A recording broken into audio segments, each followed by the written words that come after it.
Good evening. Welcome, councillors, to the meeting of the Planning Committee, and Happy New Year to all. First meeting of the year. Welcome to the members of the public who have joined us in person, and welcome to those following the meeting on Zoom.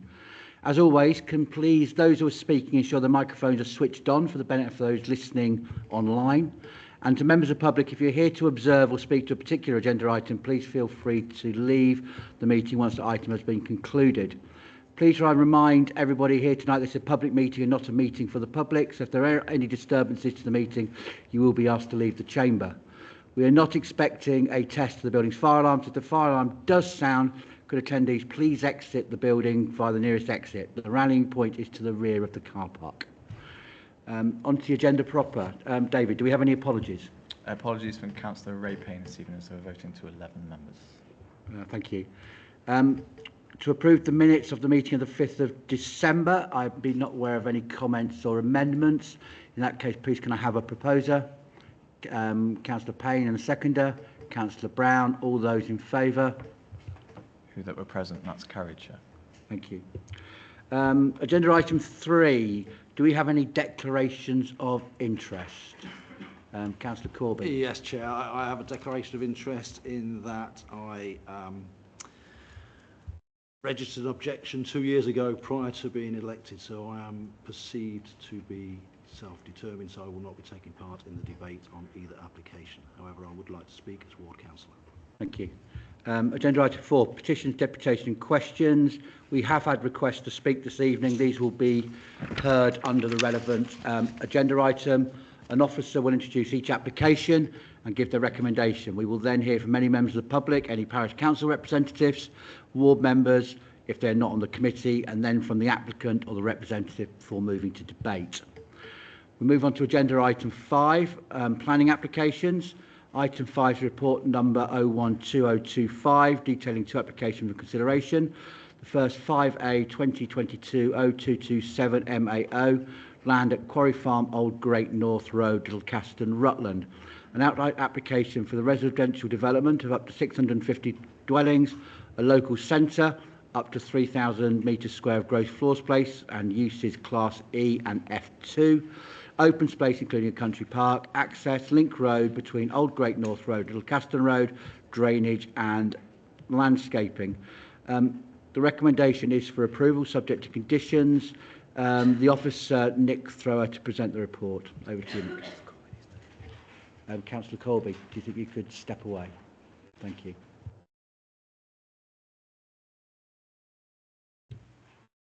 Thank you, Chairman. The application site for this proposal is located between Old Great North Road and Little Casterton to the north of Stamford. For those of you that can see the main screen and the cursor, this is Old Great North Road here and Little Casterton Road this side, with Stamford being located to the south of the application site. The application site exhibits varied character across the site extent, including 2 areas of woodland in the centre of the site, existing agricultural land to either side, a former quarry site to the north here, as well as scrubland transitioning between all of those areas.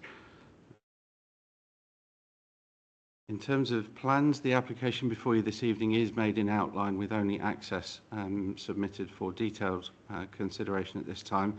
However, we do have some indicative plans of the potential layout of the site should permission be granted. This is the first of those plans. As you can see, the residential development is concentrated towards the southwest and southeast areas of the site, with retention of the 2 existing areas of woodland and the former quarry located in the northern part of the site to the north of the woodlands. The local centre, to which was mentioned in the description, is proposed to be located in the centre of the site with the greatest sort of access to all of the residential development that's proposed. The second of these indicative plans doesn't provide any different information, but just sort of presents it in a different way. Again, you can see sort of the existing retained parts of the site to the north, where the country park would be located, the local centre in the centre of the site, and then 2 distinct character areas for residential development on either flank of that location. In terms of the detailed plans, these are the plans of the access which are before you for approval this evening. This is the old Great North Road access to the site and would be the main access into this development. As you can see, the proposals lead to filter lanes for traffic entering the site from both directions, and both turn left and turn right lanes out of the site to facilitate smooth traffic flow along Old Great North Road in and out of the development. At the eastern end of the site, the initial junction proposals are for a simple priority junction onto Little Casterton Road. There are proposals for later points within the development when the link road is to be provided through the entirety of this site and the adjacent site to the north of Stamford, where Little Casterton Road would then be realigned and an alternative junction provided. However, at this stage, this simple sort of single lane priority junction is what is proposed. In terms of the application site itself, I've got some general photographs of the condition of the site. I'll take you sort of round where they are within the site, but we can always return to them in detail if members want to ask questions at a later stage. This area is the housing to the south-east corner of the site nearest to Little Casterton Road, and is intended to show sort of the relationship between the existing residential development on the edge of Stamford and the application site itself. We then move north along the eastern side of the site, detailing the sort of the scrubland and the woodland areas that are present on the site there.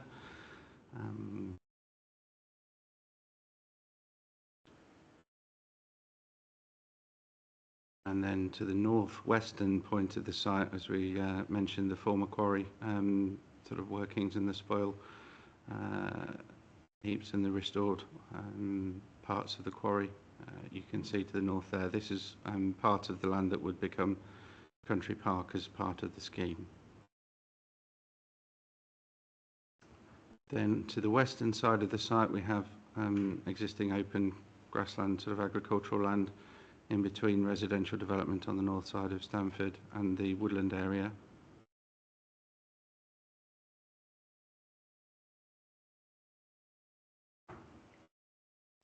And here you can see the relationship with this more open land with the edge of Stamford and to the south. This is an existing commercial development off Old Great North Road at the northwestern edge of the site.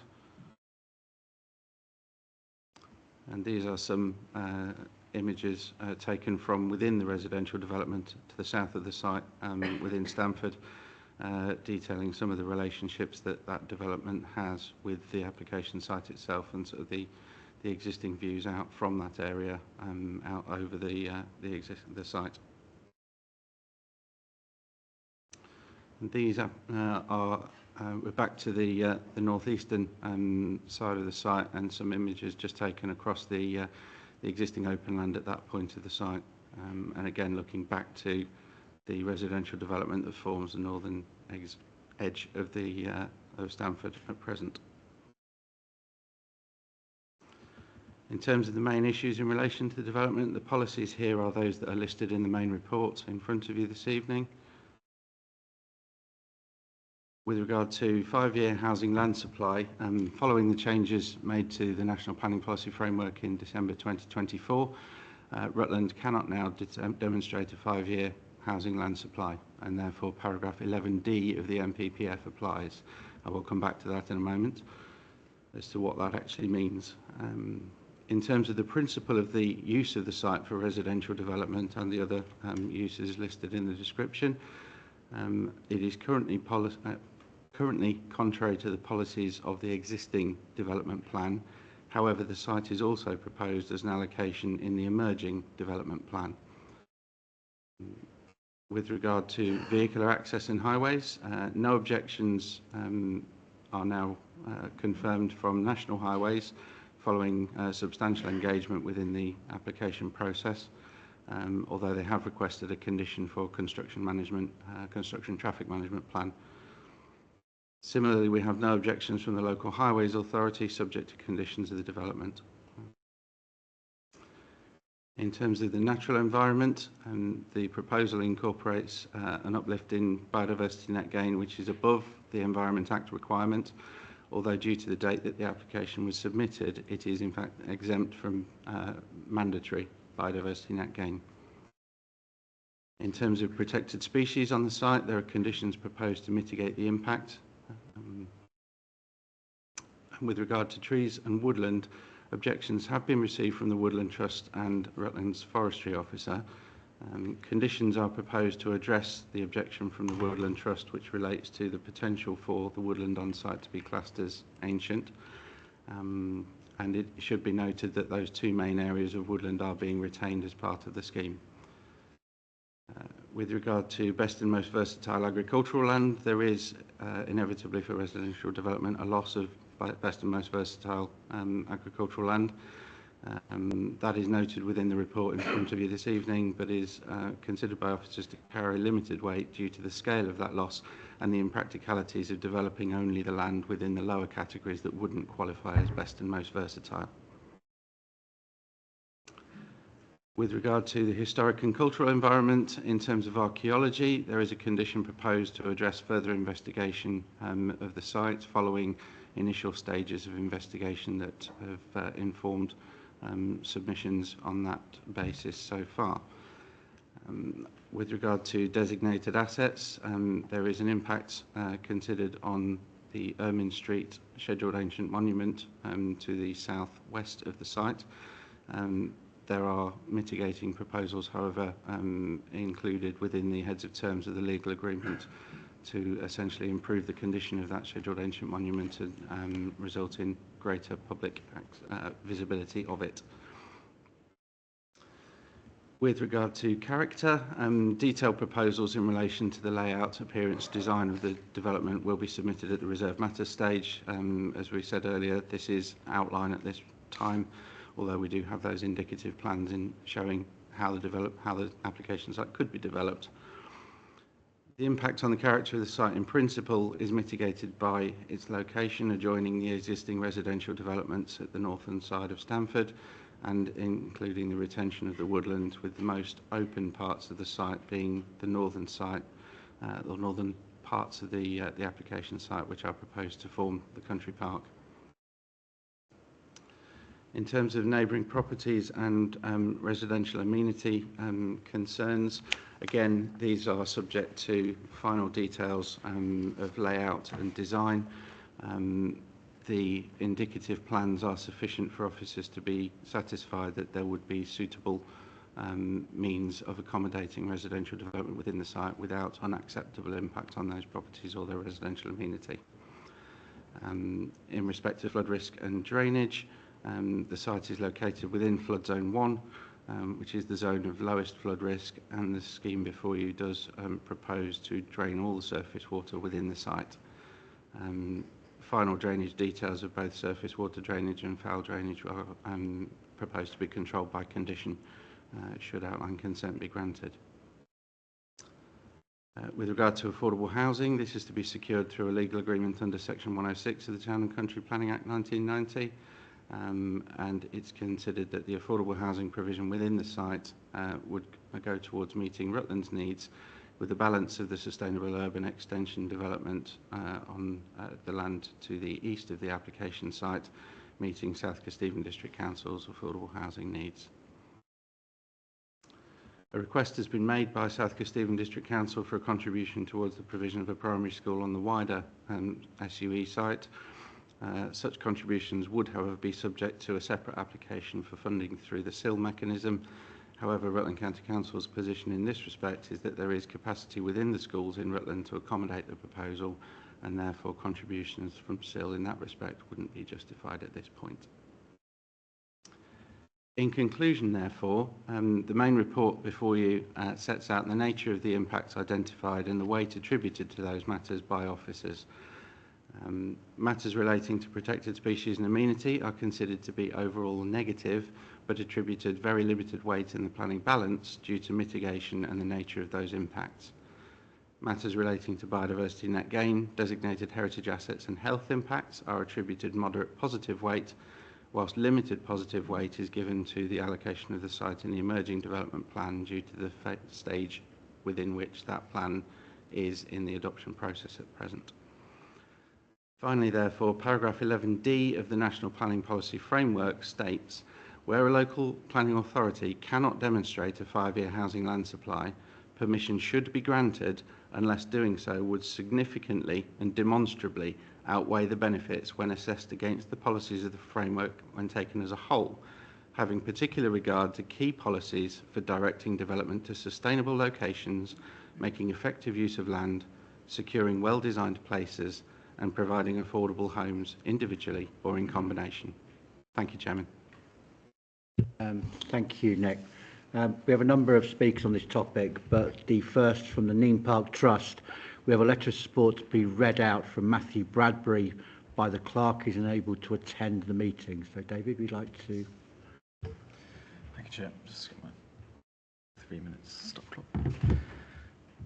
So, dear Planning Committee, firstly, I must be clear that Neem Park Trust are not planning experts, nor can we offer any comments in relation to the proposed housing or housing requirements in your local plans. However, we are a local charity that has a significant track record in managing and delivering publicly accessible parks to support local people, communities, wildlife and conservation. In this region, we manage 6 larger areas of open space, including Ferry Meadows in Peterborough. Our interest lies in the future sustainable stewardship of the proposed country park. We know that Quarry Farm is an area that many people have enjoyed walking through to explore nature on their doorstep in Stamford. Of course, the current permissive access arrangements mean the community will not necessarily be able to access the land indefinitely. Therefore, it was encouraging to learn that the vast majority of this space will be retained, enhanced and made into permanent publicly accessible spaces by Allison Homes through this planning application. We were encouraged to learn that more than 85 acres of land will be retained and enhanced, including the 15 acres of existing woodland. That arable fields will become carefully managed for the benefit of creating better quality habitats for wildlife and to improve local people's access to nature, leisure and recreation. We know that local people are concerned that this well-loved space will be lost through development. However, through our discussions and experience, we believe that the proposed country park that forms part of Quarry Farm's planning application can, through a well-managed and sustainable agreement, continue to be a space that can be enjoyed by existing and future local residents in perpetuity. Subject to a suitable financially sustainable model agreement being put in place that will allow our charity to support and enhance the management of the park land, which can only be determined after planning permission has been granted. Neem Park Trust would be happy to support its planning application as far as it relates to the park/open space. We are happy to publicly state our potential interest in securing and managing the parkland at Quarry Farm if this planning application is approved. We also hope that this can offer the community some reassurance that the parkland will be carefully managed in the future by an experienced environmental organisation that shares similar values and cares deeply about our local communities. As a local charitable organisation with a significant track record in managing and delivering publicly accessible parks for both local people, wildlife and conservation, we believe that Quarry Farm could be managed to support both wildlife and biodiversity and at the same time improve inclusive access for health and wellbeing, recreation and leisure. Many thanks, Matthew Bradbury. Thank you, David. Call our first speaker, Caris Vaughan, member of the public opposing the application. Your 3 minutes will start when you begin to speak. Thank you.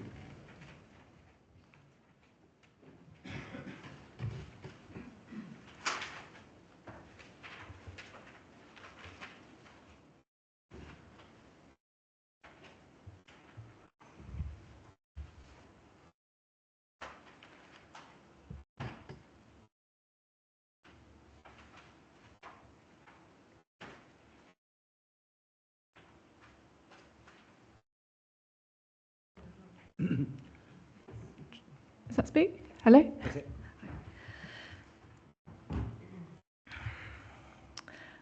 I sit here on behalf of thousands of local people, objecting to these proposals on the grounds that the development will cause more harm than good, both to the environment it sits within and the communities that surround it.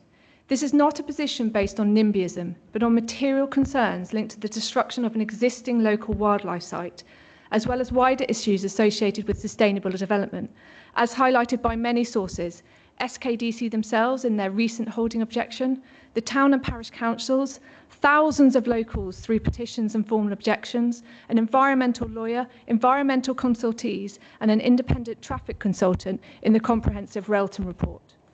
I could talk for hours about all these matters, but given time constraints, I must focus on the environment. The site is protected in Rutland's current local plan through the CS4 and SP19 policies, and for good reason. It sits in open countryside and is of important biodiversity and recreational value. This is acknowledged and appreciated by anyone who has a connection with it. Most importantly, the generations of local people who love Quarry Farm for its wild and unique landscape. We know this site better than anyone sitting on this panel, better than Alison Holmes with all their greenwashing and their poor track record, better than Neam Park Trust, better even than the environmental consultants themselves. We know where the wild orchids will crop up each year and get excited when we find them. We can tell you about the songs of the nightingale and the skylarks and the 70+ other species of birds we've recorded. We can talk for hours about the 23 different species of butterflies, the badgers, the bats, the deer, and how magical the site is when spring comes into bloom. We have felt so connected with the site. We have written poems about it, tried to capture the peace of the ponds in paintings, and even written a book. And if you don't believe us, listen to the original advice of some of the experts. The LRERC advised against building on the central part of the site because of its environmental importance. They have recently cautioned against opening up the site as a country park because they know the recreational impact would degrade habitats and make the success of net gain measures unlikely. And they originally cautioned against translocation, which they quote, often fails, especially of rare plants, Sue Timms. This concern is also shared by Rutland's forestry officer, who still recommends refusal, and the Woodland Trust, who is pushing for a 50-metre boundary on the woodland. And even if that is not enough, ask yourselves how building on this scale and in this location complies with your current biodiversity action plan and your emerging nature recovery strategy. Does it really align with your stated top 2 priorities for planning? Are you restoring biodiversity and ecosystem integrity and protecting and enhancing tree cover? Because if it does, we're all in trouble. At a time of climate and ecological breakdown, we need to prioritise protection of these sites more than ever, not just mitigate the worst impacts of development. In the words of the Wildlife Trust, we urgently need to stop viewing our wildlife as an inconvenience that can just be moved out of the way. So we ask Rutland to send a message out loud and clear to developers. Despite all the pressures, our countryside and our wildlife sites are not up for grabs. Thank you. Thank you. Any questions? Welcome any questions. Planning Committee, have we got any questions, please? No questions? In that case, thank you. We'll call our next speaker. Can I call Ian Dobson, member of Little Casterton Parish Council? Thank you. Your 3 minutes will start when you begin to speak. Thank you. I'm the chair of Little Casterton and Tobar Parish Council. I've lived in the village for over 40 years. The last large development application for planning in Little Casterton was 44 years ago, when the builder applied to construct a total of 28 dwellings at the west end of the village. This application was rejected by Rutland Planning on the grounds that it was not in keeping with the development of Rutland rural villages. A total of 5 houses were agreed, bringing the village up to a total of 35 houses. The village has subsequently been awarded conservation status. It is a typical rural Rutland village. The proposal to construct 650 new dwellings within the parish of Little Casterton, albeit some 800 metres away from the village, will have significant impact on the existing village. The National Planning Policy Framework, paragraph 109, indicates that sustainable transport issues should be considered early on. I've not been asked to any meetings with Rutland Council or indeed with SKDC to discuss such transport matters with their joint board of strategic planning. Little Casterton, of course, is not linked by bus to Oakham or even Stamford. We have in the region of 2,000 vehicle movements per day through the village, causing damage to buildings and verges. Some of the buildings are very close to the road, and we are all subjected to significant noise pollution and, of course, all the vehicle emissions. Despite a 7.5-ton vehicle limit in existence, some 10 or so HG vehicles pass through daily. It is too dangerous to cycle along any of the local roads. There are no pavements out of the village, so it's impossible to walk to Tolthorpe or Tollbar, the next villages. Many householders are unable to leave their homes because of queuing traffic across their drive. Those exercising dogs have great difficulty crossing the road because at times the speed of the vehicles is more than the speed limit. The parish council is looking at the installation of a speed camera. Some of the road verges are protected because of specialist wildflowers, but still suffer damage, leaving large potholes. We feel that the construction of Quarry Farm Stamford North will only increase the traffic flow as drivers look for easier and less busy routes to their destinations. If the construction of the school goes ahead, this will increase the traffic at a peak time along a very narrow road. Mr. Chairman, Committee, the people from Little Casterton and Tollbar would urge you to reject this current proposal. It is not in keeping with the development of Rutland rural villages, as was stated 40 years ago. Thank you for the opportunity to speak. Thank you. Planning Committee, do we have any questions for our speaker? Councillor Brown. Thank you, Mr. Dobson. You said that up to 10 HGVs come through the weight limit every day. What have you done to try and stop that? I mean, why do they use that route? They use that route because they find it easier to get through to the other side of Stamford. But I mean, why are they using it? I mean, that's an illegal activity. It is an illegal activity. We take photographs if we see them. We pass it on to the police, and we also contact the company which of which we can find. If we can find a name on the lorry, we can try and contact the company and do that. Okay. Okay. Thanks. But I was going to say that we also have buses going through, but none of them stop. The buses are travelling backwards and forwards to Blands. Thank you. Any further questions from the committee?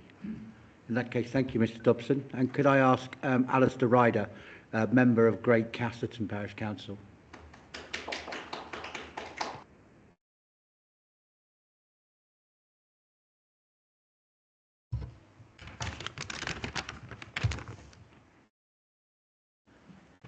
Good evening, Mr. Chairman, members of the committee, members of the public.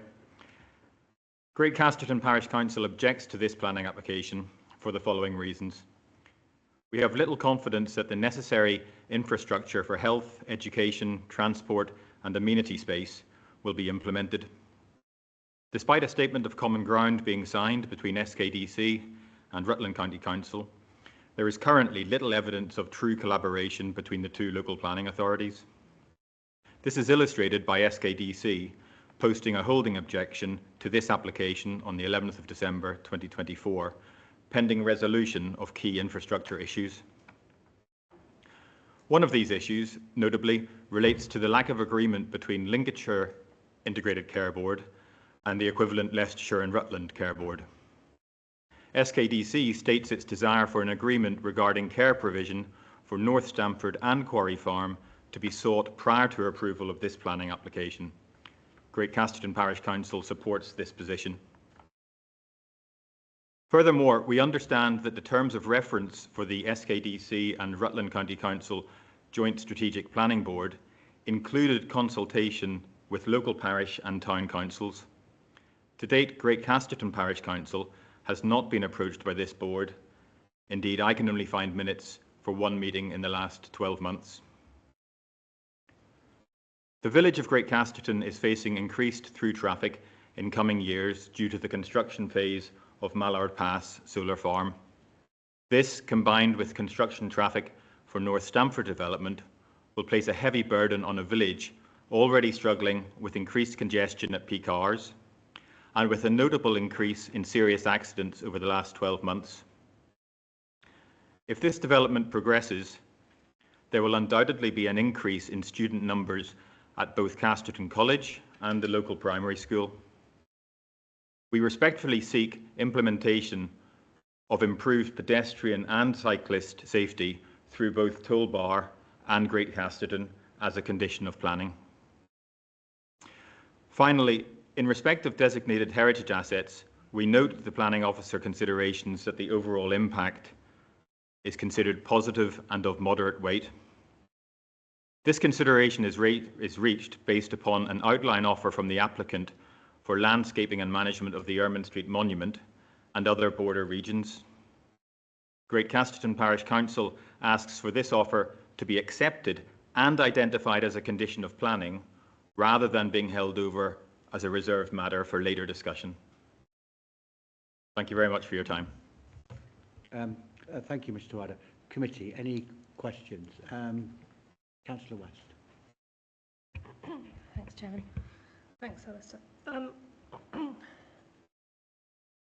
Parish Council have requested specifically additional pedestrian and cyclist safety as safety measures as a condition of this. What specifically would you like to see? I think the identification of a joint cycle and pedestrian pathway has been significantly eroded over the years and doesn't offer a consistent width and designation for both type modes of transport. And additionally, the junction at Toolbar, which takes all of those kids, and they have to cross literally at a T-junction, is less than optimal, and would benefit from some experienced highways engineer to look at improvements. And more broadly, then just looking at, as I say, improving the width and looking after those kids as they walk down into the college. Yeah. Thank you, Councillor Andrew Brown. Thank you, Chairman. Mr. Ryder, as I'm sure you're aware, Rutland County Council is a community infrastructure charging council, or community infrastructure levy charging council. And you mentioned that the medical facilities and other provisions possibly won't be implemented. Why do you think that? Like I say, because we haven't. I don't believe that there's ultimately a mandate on a legal mandate on a developer to come. Well, the developer will offer the funds and say, okay, there's our Section 106 funding.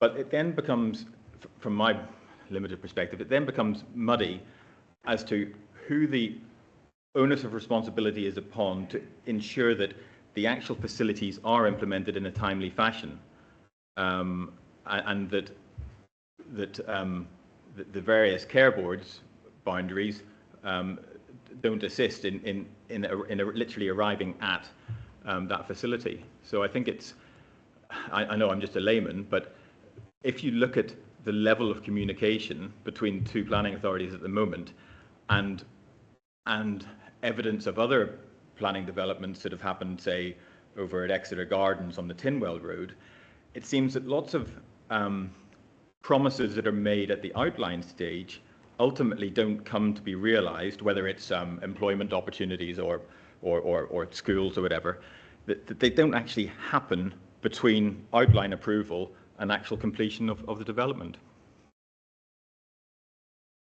Thank you. Councillor Karen Payne. Thank you. Thank you, Alistair. Do you have any concerns in Casterton over the crossroads in the middle of the village, where Water Lane and Ryle Road meet the Great North Road? Massive concerns, and we accept and we acknowledge the limited resources that there are in the Highways Department at Rutland County Council. Nevertheless, we continue to highlight the increased frequency of accidents and indeed severity, as I say, notably over the last 12 months at that junction. It's only going to get worse. That junction you highlight is subject to a compulsory purchase order by the developers at Mallard Pass, so there will be both a risk and potentially an opportunity to improve the safety of that junction over the next few years.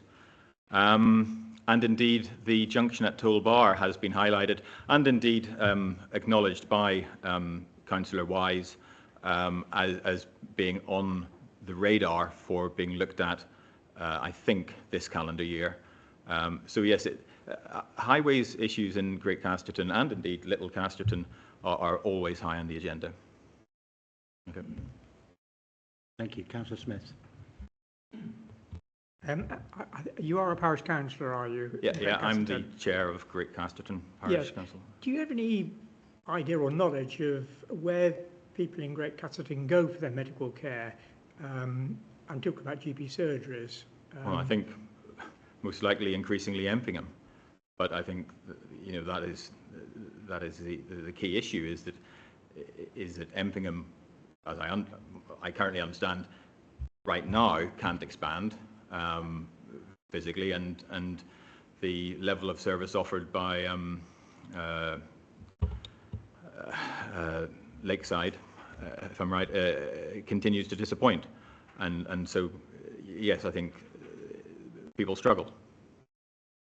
Thank you. Okay. Thank you. Any further questions from the committee? Okay, thank you, Mr. Ryder. Can I ask now Councillor Barry Devereux, member for Stamford Town Council?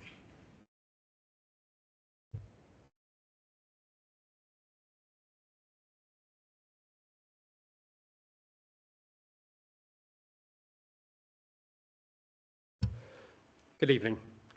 In 2001, Stamford was a bustling market town in the East Midlands with a population of 19,500, and over the next 10 years, not a lot changed.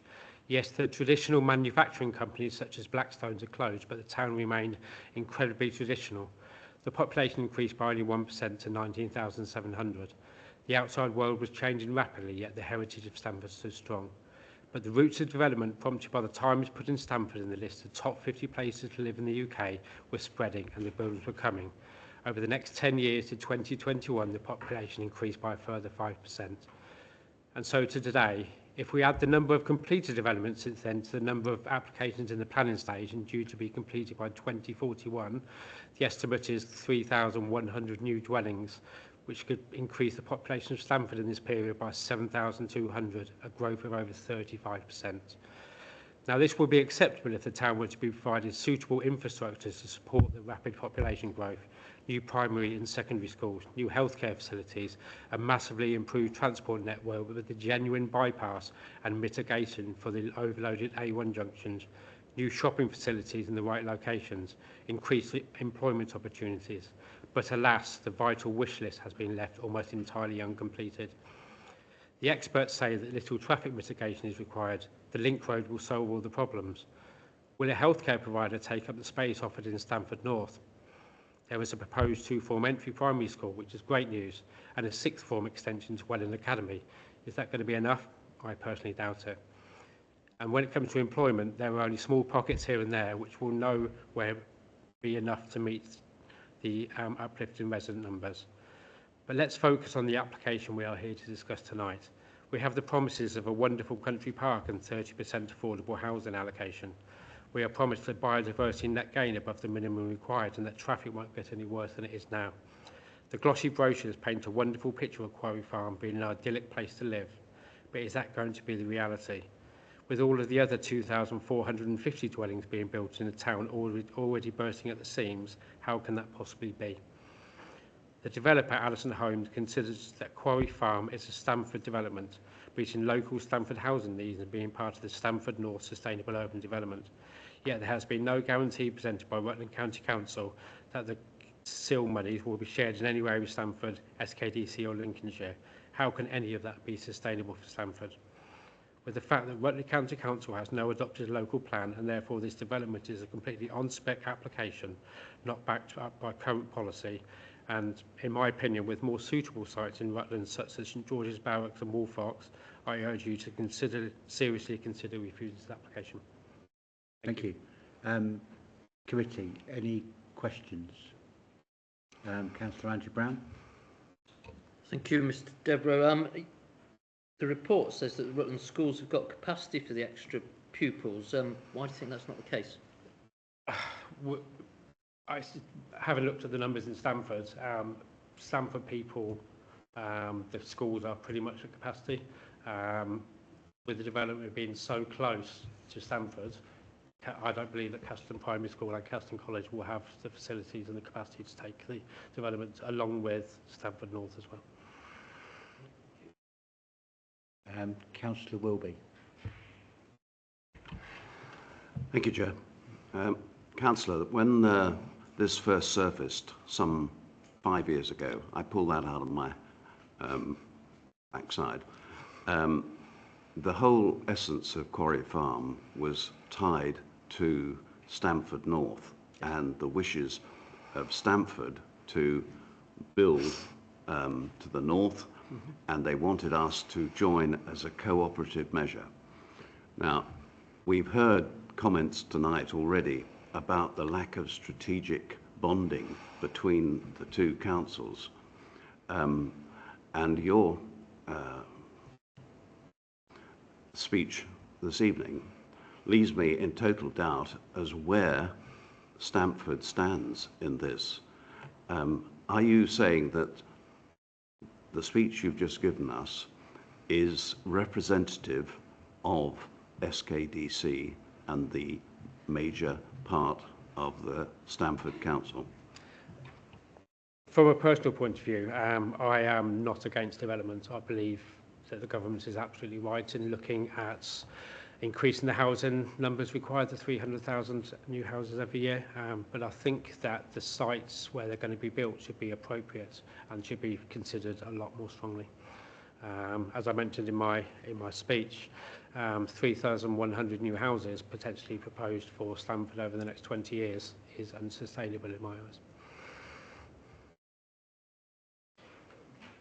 Thank you. Any further questions from the committee? Councillor West. Thanks, Chairman. I was just coming back to that figure because I was writing them down as you were speaking, but I couldn't get them fast enough. So sure. 2001 to 2011, your figures give a 1% increase in Stamford's population. 2011 to 21 show a 5% increase. Correct.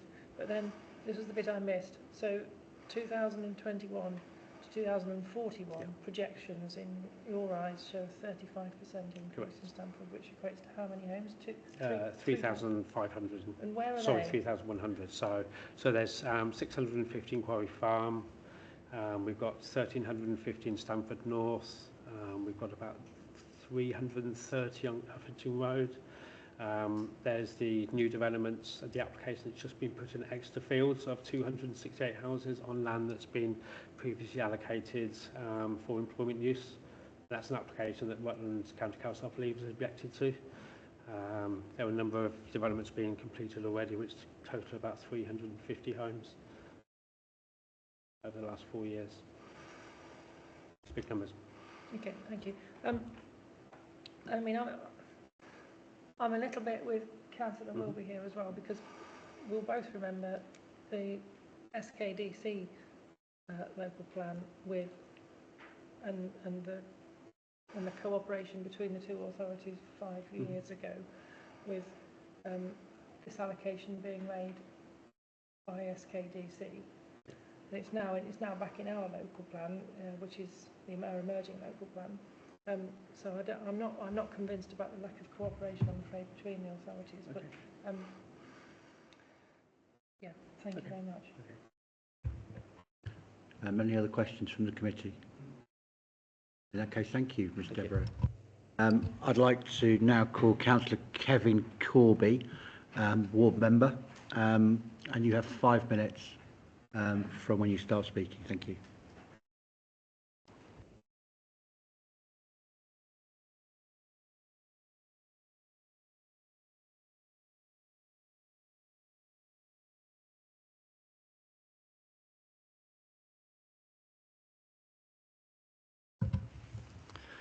Thank you, Chair.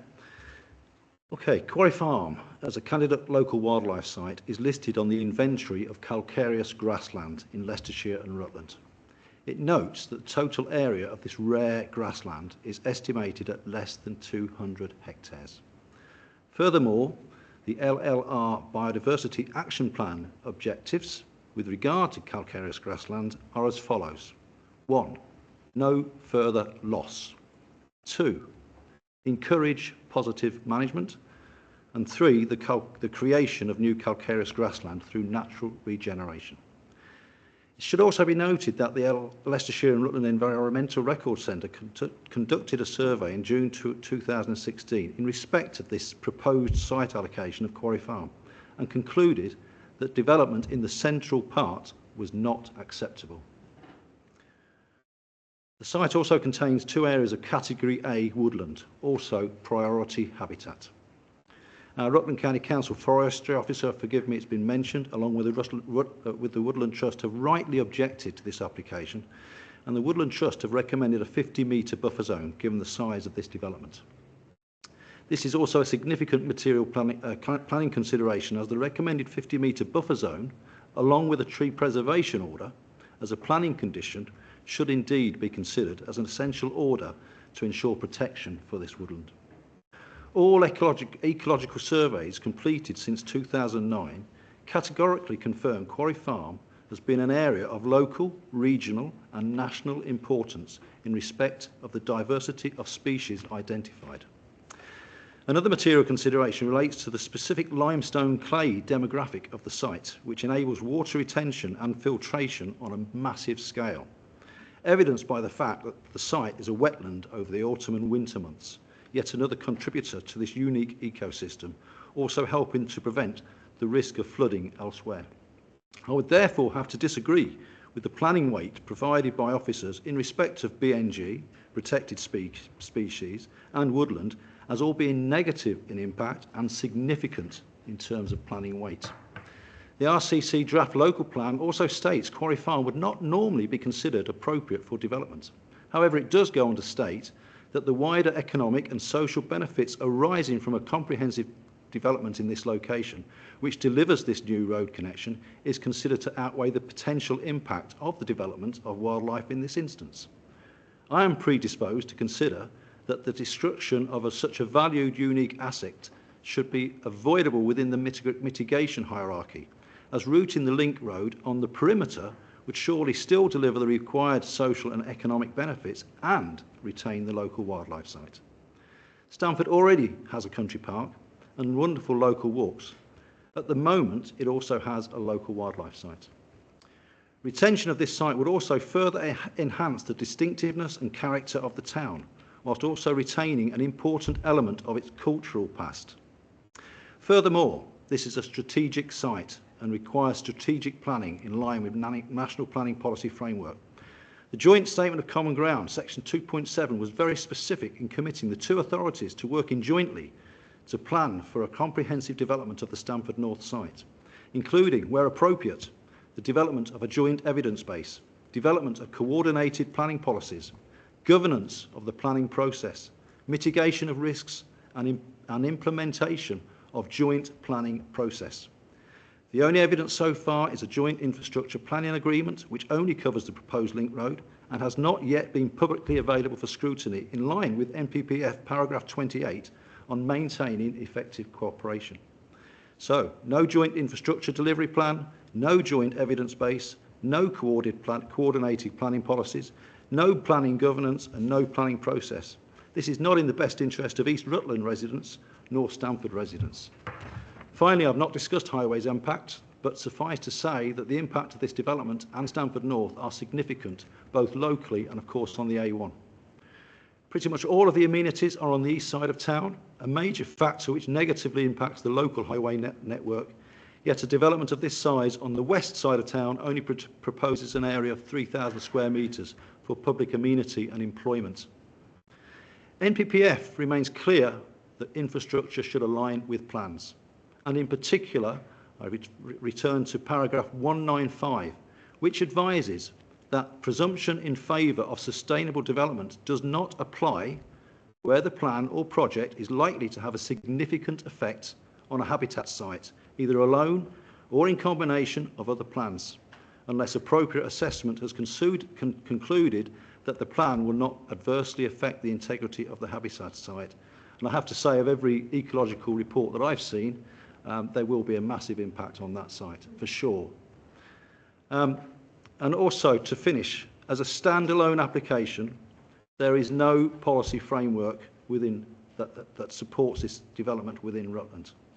Thank you.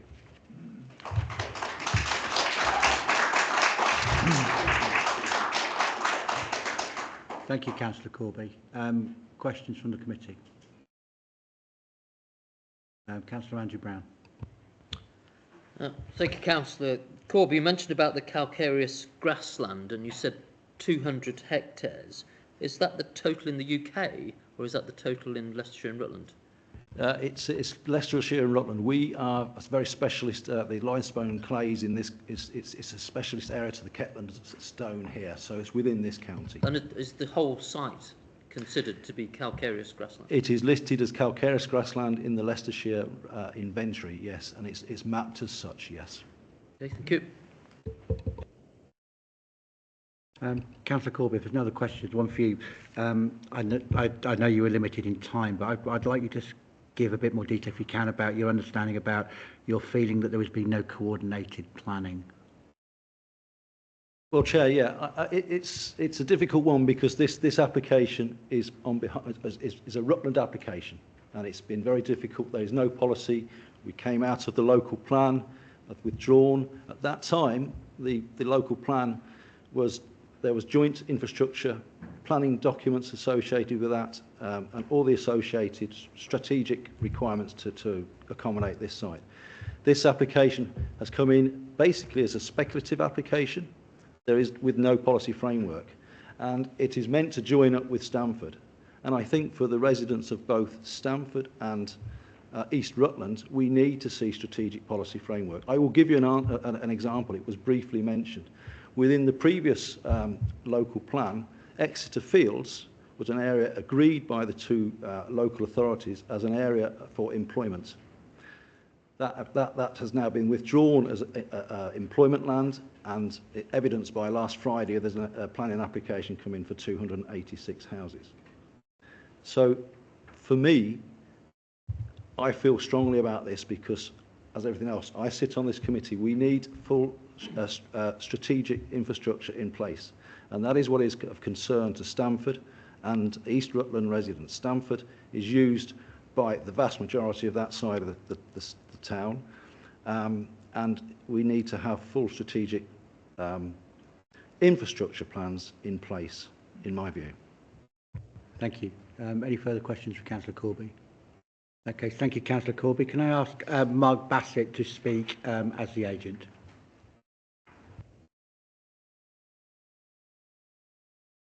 Thank you, Mark. Your 3 minutes start when you start speaking.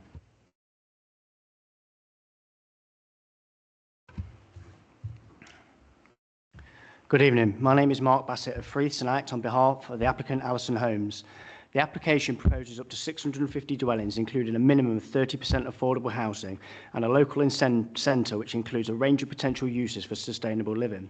Out of a total site area of 65 hectares, 40 hectares is given over to green infrastructure, of which 35 hectares will be delivered through a new country park. However, this isn't an application in isolation, it is part of something larger. Our scheme provides the western portion of the link road for the wider Stamford North Sustainable Urban Extension. South Stevens Committee resolved to grant planning permission for 1,350 dwellings last month. I comment on the key issues as follows. Housing supply. Our site is proposed allocation in the new local plan and was in the previously withdrawn plan. Rutland has consistently supported the principle of this site. Rutland is unable to demonstrate a 5-year housing supply due to government increased housing requirements. This site will be Rutland's largest housing supply contributor by some margin and be critical to Rutland being able to demonstrate a 5-year supply in the future. The site will provide a variety of much needed sustainable and accessible homes to meet identified local need. Further, it facilitates the wider SUE through the delivery of the link road. Contribution to housing supply, including affordable housing, should be given very significant weight. Highways. From the outset, we have assessed cumulative impact of our scheme with the wider SUE. During the application, we were required to run the assessment through the new Lincolnshire Stamford transport model, and all highway authorities agree the scheme is acceptable in traffic and transport terms. Ecology/country park. The scheme retains the areas of most ecological value where possible and commits to significant habitat creation and translocation as part of the new country park. The scheme retains the woodland. Losses are restricted to self-set specimens. Appropriate buffers from development can be secured through detailed design. The woodland is not ancient woodland. The development offers management opportunities to ensure that the key ecological features of the site thrive. The scheme will deliver biodiversity net gain, with initial proposals suggesting this is circa 18%. The country park will be a significant local asset. Alison Homes want to engage with local people on detailed design and delivery to ensure balance between ecological enhancement and recreational opportunity. As you've heard tonight, Alison Homes are in detailed discussions with the Neem Park Trust for the management of the country park. Delivery and management will be secured through the Section 106. Infrastructure. This scheme delivers infrastructure, the link road, local centre and country park. Further, community infrastructure levy receipts are anticipated to be circa 7 million, which can be spent on matters such as education, healthcare and public transport. Foul water drainage and potable water supply strategies will be approved before any occupations as secured by condition. Design quality. As referenced earlier, this is proposed as something larger. Design quality is critical and is secured through design codes, conditions and continued collaboration between the councils. Alison Homes provide a commitment to the delivery of high quality new community benefiting both the existing residents and new residents. The scheme is a sustainable residential development. We ask that you support our application and resolve to grant outline planning permission. Thank you, Mr. Bassett. Questions from the committee, please. Councillor Andrew Brown. Thank you, Mr. Bassett. You mentioned habitat creation. What sort of habitats are you going to create?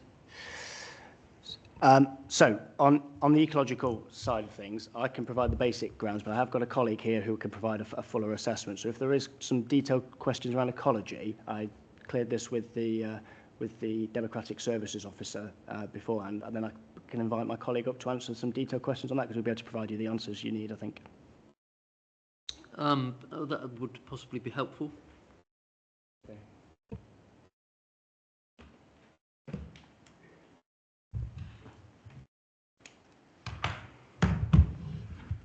Thank you. Can you repeat the question first of all? It was, Mr. Bassett mentioned about habitat creation. I just wondered what sort of habitats you intend to create. A mosaic of habitats, including areas of calcareous grasslands, neutral grasslands, areas of scrub, areas of woodland, which together we'd like to create a mosaic of habitats which provide the best chances of enhancing the value of the site for wildlife, but also because of the intrinsic importance of some of the habitats that we intend to create. Thank you. Councillor Ellison. Thank you. Thank you very much. In accordance with the latest NPPF directions as reflected in policy H7 of our pending local plan, now at Reg 19 stage, will developers ensure that 2/3 of the agreed affordable homes allocated be designated for social renting? Yeah, so the Section 106 will secure the 30% affordable housing. The precise mix is for negotiation between officers and Alison Homes as part of the negotiation of the Section 106. You're right, your policy talks about 2/3 for affordable rent. And so that would be the starting point for any negotiation. I can't say it definitively would be that, but that's for us to talk through with your officers. But that's the starting point, that it would be 2/3 affordable rent, of which a proportion of that could be social rent, and then 1/3 ownership. Right. Can I have a subsequent question? Of course you can. Thank you. Looking at the common spaces and the issues we've had elsewhere, would you be able to, the owners of any home erected be obligated to contribute to the ongoing maintenance, upkeep and management of any common area, space or other commonly used land or facility within the site through the use of a management company that would each such owner would automatically become a member or shareholder of that company on their purchase, and that before the developer has completed the development of the whole site, that the freehold of any such common lands will be transferred to that company, and contemporaneously, love that word, ensuring that the control that company will become vested solely in the said owners. Yes, that's right. The management. Yes, after all that. Yes. The Section 106 will secure the management of all Lovely. communal areas. Yeah, and along the lines you described. Yeah. We've had issues, though. Thank you. Thank you very much. Thank you, Dan. Councillor Smith. As agent for the Alison Homes, I thought the Great Catterton Parish Council made a very good point that sometimes developers promise various things that will take place, and I was interested in the medical centre. We know that medical facilities in Stamford are not viewed very favourably, and Empingham is under stress. So what commitments have Allison Homes, firm commitments have Allison Homes made for a medical facility? So within our local centre, there's a range of uses proposed that you would find to sort of support a residential scheme. One of them is a medical centre, so that's included within the scope of the application, so it can be provided. We have had a series of meetings with Rutland, SKDC and the relevant health boards, and we have offered to safeguard an area of floor space within the local centre for provision for medical facilities. So we make that commitment to say we're happy to safeguard a proportion in terms of floor space of the local centre secured in the Section 106, so that if a medical provider wants to take the land, then they can do. So that is a commitment we're happy to sign up to have into the Section 106. But ultimately, we need the healthcare provider to want to go there, and we can't force them to go there. So we can do everything we can in terms of providing that. And the other point I would just make is that I think, as part of the wider Stamford North SUE, the developers for that one, Burley and Gummerlees, have also made a similar commitment. So you've got two potential sites for medical facilities.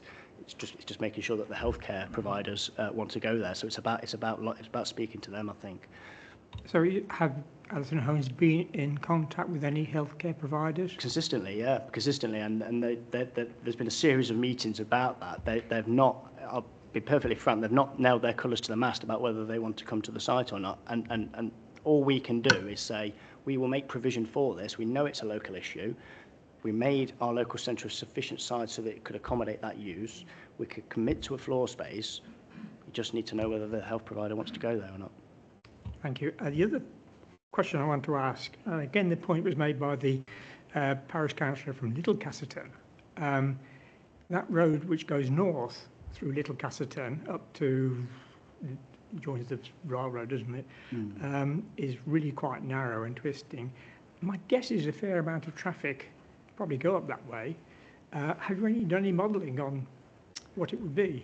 Well, yes, there would have been modelling done on it. There will be distribution figures, so the traffic model will distribute figures in all directions of where the traffic would go. I'm afraid I can't remember the precise percentage of what traffic would go up there, because there was 25 different junctions modelled, so I can't tell you what proportion of traffic would go up there. But I think, given the presence of Stamford Town Centre and the A1, I would suggest it is a fairly low percentage. And, ultimately, the scheme can mitigate its impact, but it can't fix existing infrastructure problems, outside of the site. Thank you. Chair, can I ask the environmental...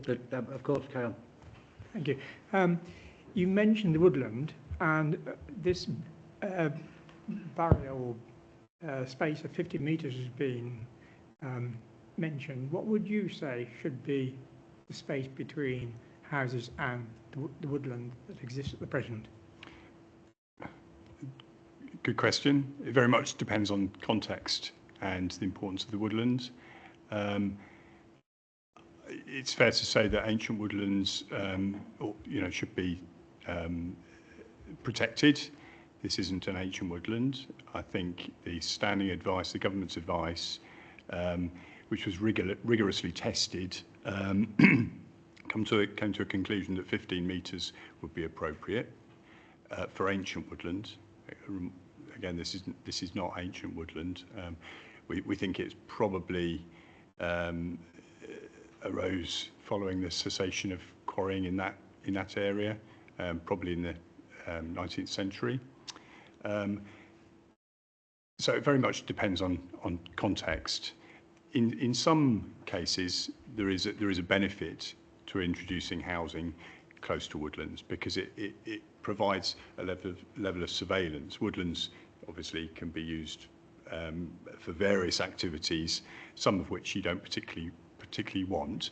But if you can have housing close by, you have an element of surveillance, and there's some natural protection of that, particularly where they're overlooking woodlands. Okay, thank you. Thank you, Chair. Thank you. Councillor West. Chair.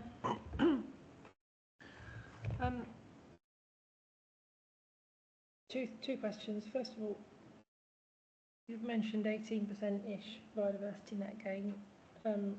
We've heard, again, I'm not very quick at writing my numbers down. 35 hectares in New Country Park. Total site area 65 hectares, 40-ish is a green space, of which 35 hectares is a country park. Where specifically do we get our BNG? Presumably largely from the country park and the improvement of grassland. And yes, the metric is complicated. I'm familiar with them. You are, Yeah. good.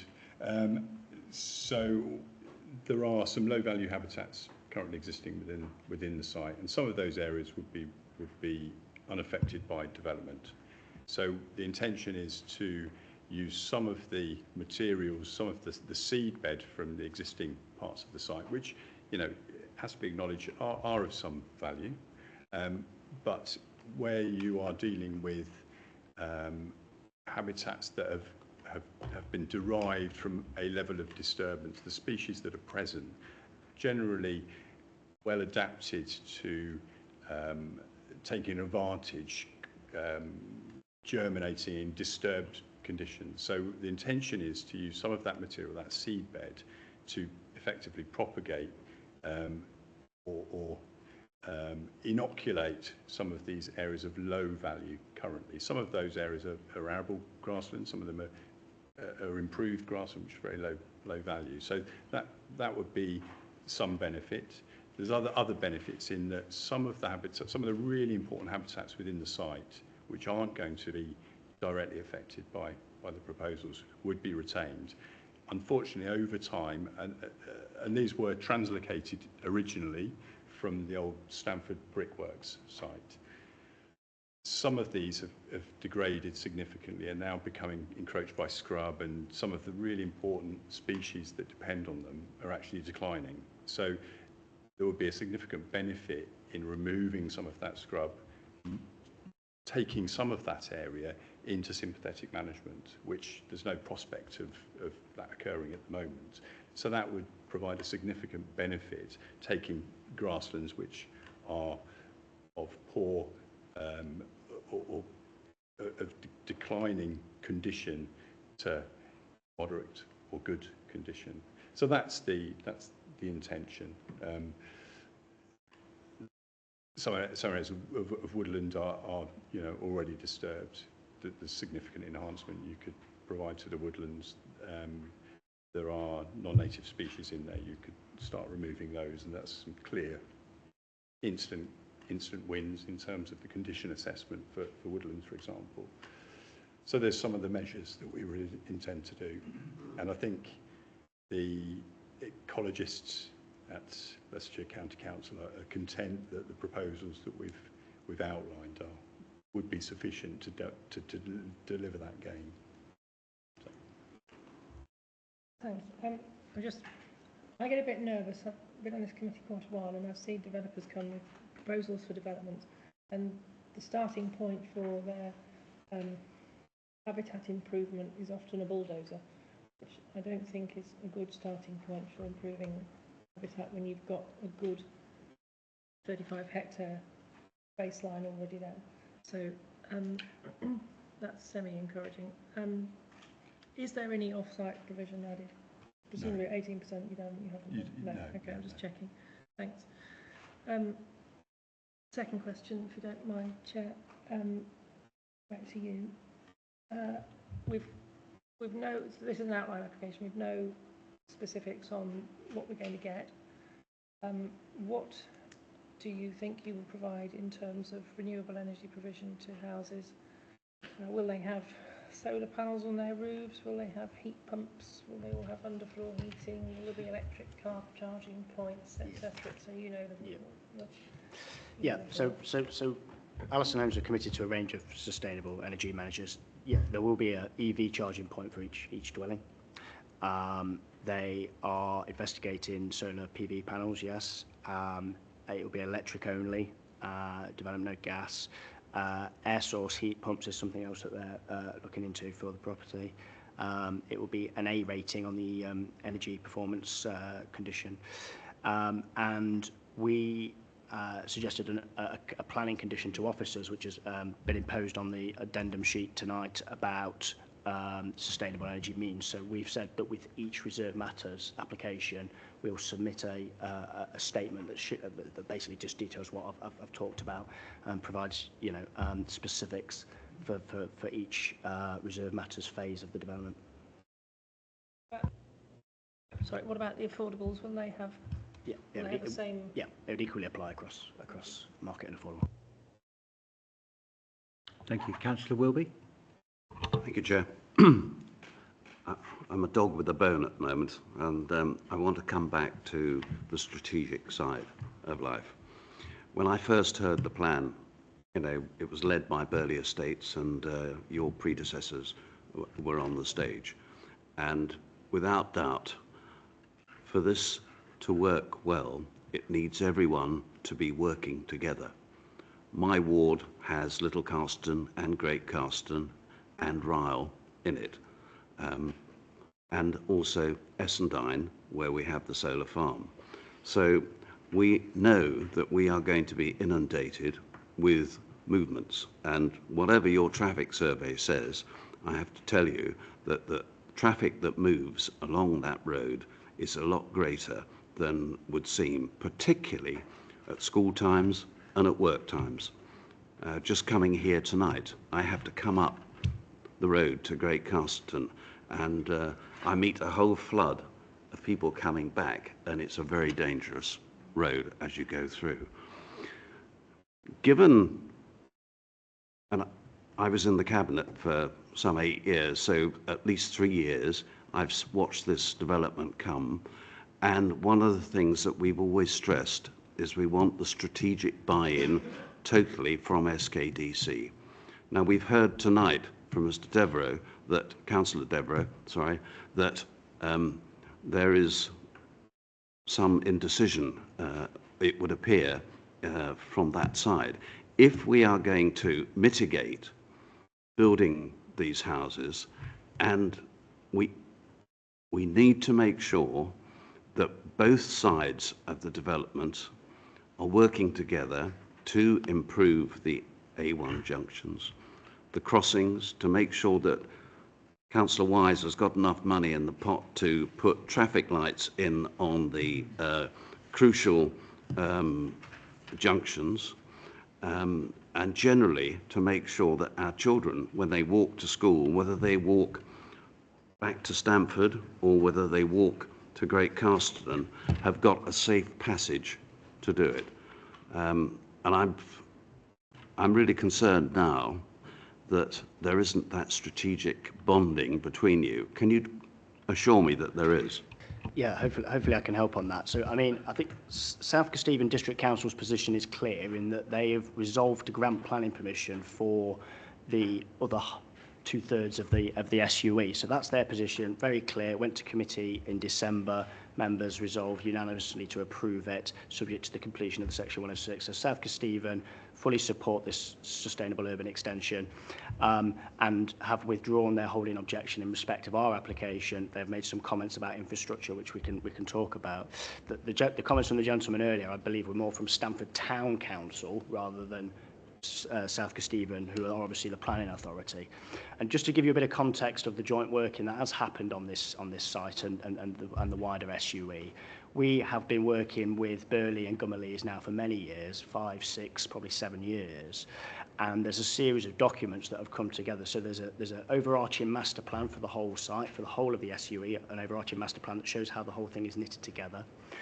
The highways impact has, from the very outset, even though our application was submitted before the other one, both applications have approached the assessment of traffic through a transport assessment that's looked at the cumulative impact of the whole scheme right from the outset. Around when Gummerlees and Burley submitted their application in very early 2023, we submitted a joint infrastructure plan statement which set out all of the infrastructure that was going to be provided across the scheme as a whole, and it divided it into what was going to be secured in what is known as the joint infrastructure plan, which covers both sites, and then the individual Section 106s.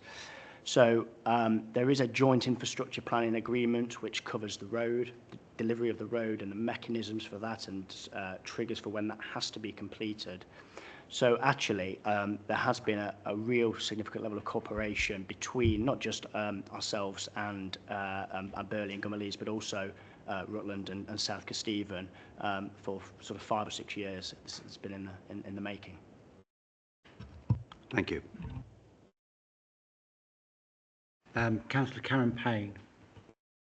Thank you, Chair. 2 questions, if I may. They both relate back to things that we've spoken about previously. Are Allison Homes committed to the provision of the 50-metre buffer that's been suggested? So we don't think the 50-metre buffer is necessary. There is a condition within the recommendation that's been put on by officers that seeks to establish a buffer. As my colleague, Mr. Hoy, was saying, it's not Aitcham Woodland. Where Aitcham Woodland has been adjacent to residential developments, and it's relatively common, then generally speaking, the extent of buffer that is required is 15 metres, 15 metres, rather than 50. So we think 50 is excessive. We think that the condition recommended by officers is the correct way to go because it maintains that flexibility. Okay, thank you. And then the other question was, you spoke about the management of the woodland and the grassland, etc. Who will undertake that on an ongoing basis and how long for? Do you want me to do that? Yeah, I mean, there's probably going to be a sort of a transition. So obviously Allison Homes will be responsible for a period of time in terms of delivering the site, delivering the country park, and overseeing the delivery of the habitat creation. As we've heard about earlier, Neen Park Trust are in detailed negotiations with Allison Homes about taking over the site. So once that agreement's been made, then there'll be a transition between Allison Homes and the Neen Park Trust. And that transition will be managed through a clause in the Section 106 agreement because the management of the country park is secured in the Section 106 agreement. That's good, thank you. Any further questions? Councillor Wise. Mine's hopefully quite a quick one. We've heard about the Councillor. That's it, that's the one, grassland. Very early on in this, I consulted with several local nature people. Was told that the possibility of that being translocated was virtually zero. Lots of people say it can be done, and I was told it can't. It's never successful. You're claiming you can. What has changed? I think the site itself provides a really good example of how it can be done. A significant part of the site was translocated when the development of the adjacent residential development, when that was constructed, that was translocated at that point. That's probably the richest part of the site as it stands. Unfortunately, it hasn't been managed effectively. So it is declining in value. Scrub is encroaching, and obviously that shades out some of these important species, but certainly that is the richest part of the site as it stands. That is translocated material. As I said before, the species that are present are relatively tolerant of a degree of, or lots of the species, not all the species, lots of the species are relatively tolerant. And that was demonstrated quite clearly in that when I first looked at the site, we had a huge drought, very, very dry, and that sort of burnt off an awful lot of the vegetation. The following year, all sorts of things cropped up because of it had been given those open conditions, and our intention is to recreate these open conditions. That's the important parts of the site where it's open. it's this pioneer grassland. When it becomes too mature and scrub starts encroaching, it sort of declines in value. So, I mean, there's a great example within the site. There's plenty of examples I could point to elsewhere. I mean, it's within the site itself. Councillor McRobb. Thank you, Chair. Excuse me. While we have an ecologist here, I'm wondering about the prospects for this site from the perspective of what happens if we don't do anything. And I wondered if I could ask you what you think is the trajectory of the biodiversity, the habitat richness, if this proposal doesn't go ahead? That's a really good question. I think it's varied across the site. So where you've got habitats that are currently on very,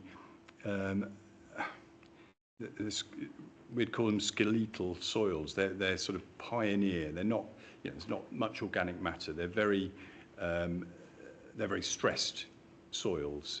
So I'm sort of mainly thinking about the larger quarried area where you've got lots of bare ground. Now, the succession from bare ground through to sort of an early grassland to scrub to woodland, which is the natural succession, would be very slow.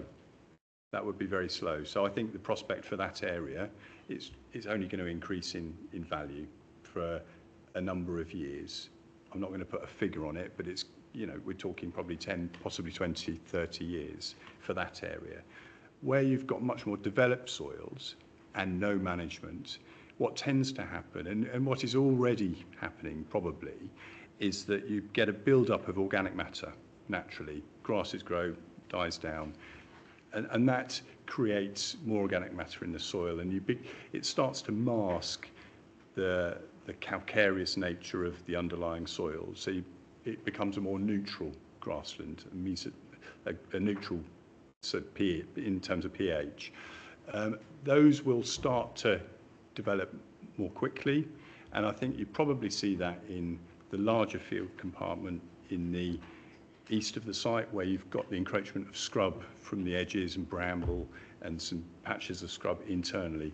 That will be relatively quick to develop. Once it's in there and there's enough organic matter in the soil for it to really get going, it will develop relatively quickly. And I think it's probably obvious from the area that was previously translocated. Clearly when that was translocated there was no scrub. Now it's it's dominated by scrub.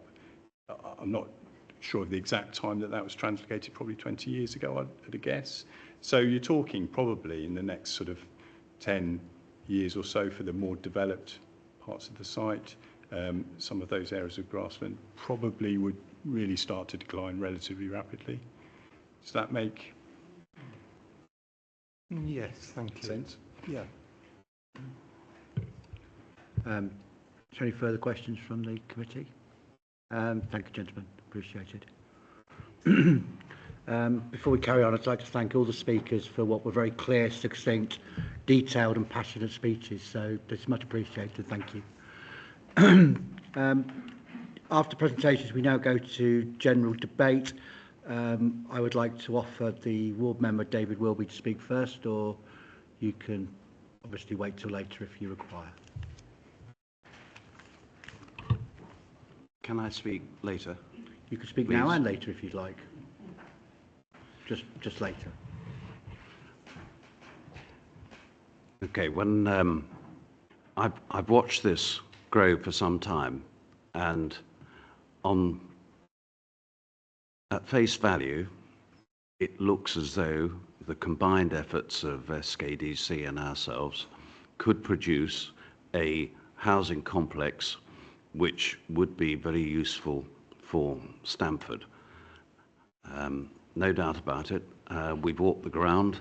I've got a semi-PhD in ecology from the very learned ecologist who was walking with us.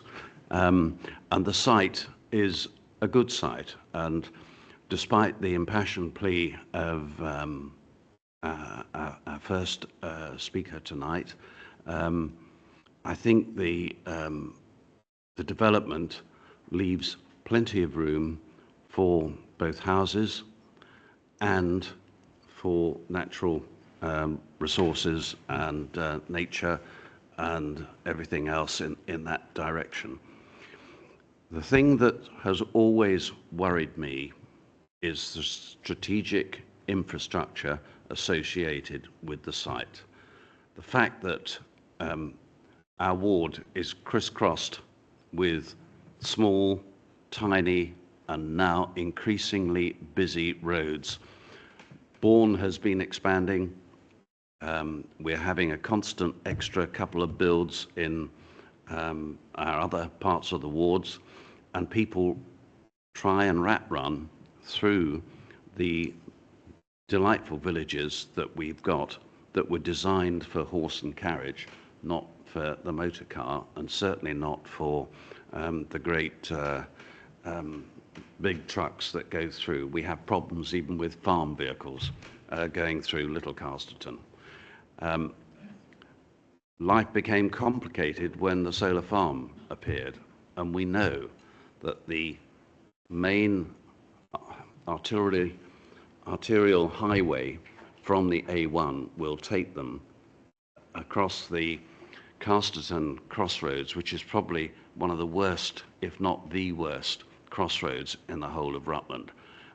It's a nightmare. Tonight I came past there and was almost taken out again by someone coming the other way who decided that they had first go at turning right or turning left.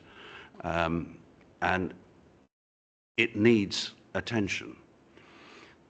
The flood warnings that we have continually in this county now raise the problems about making sure that all our civil engineers work hard to make sure that we've got the right sewage and flooding bits involved. So, and I think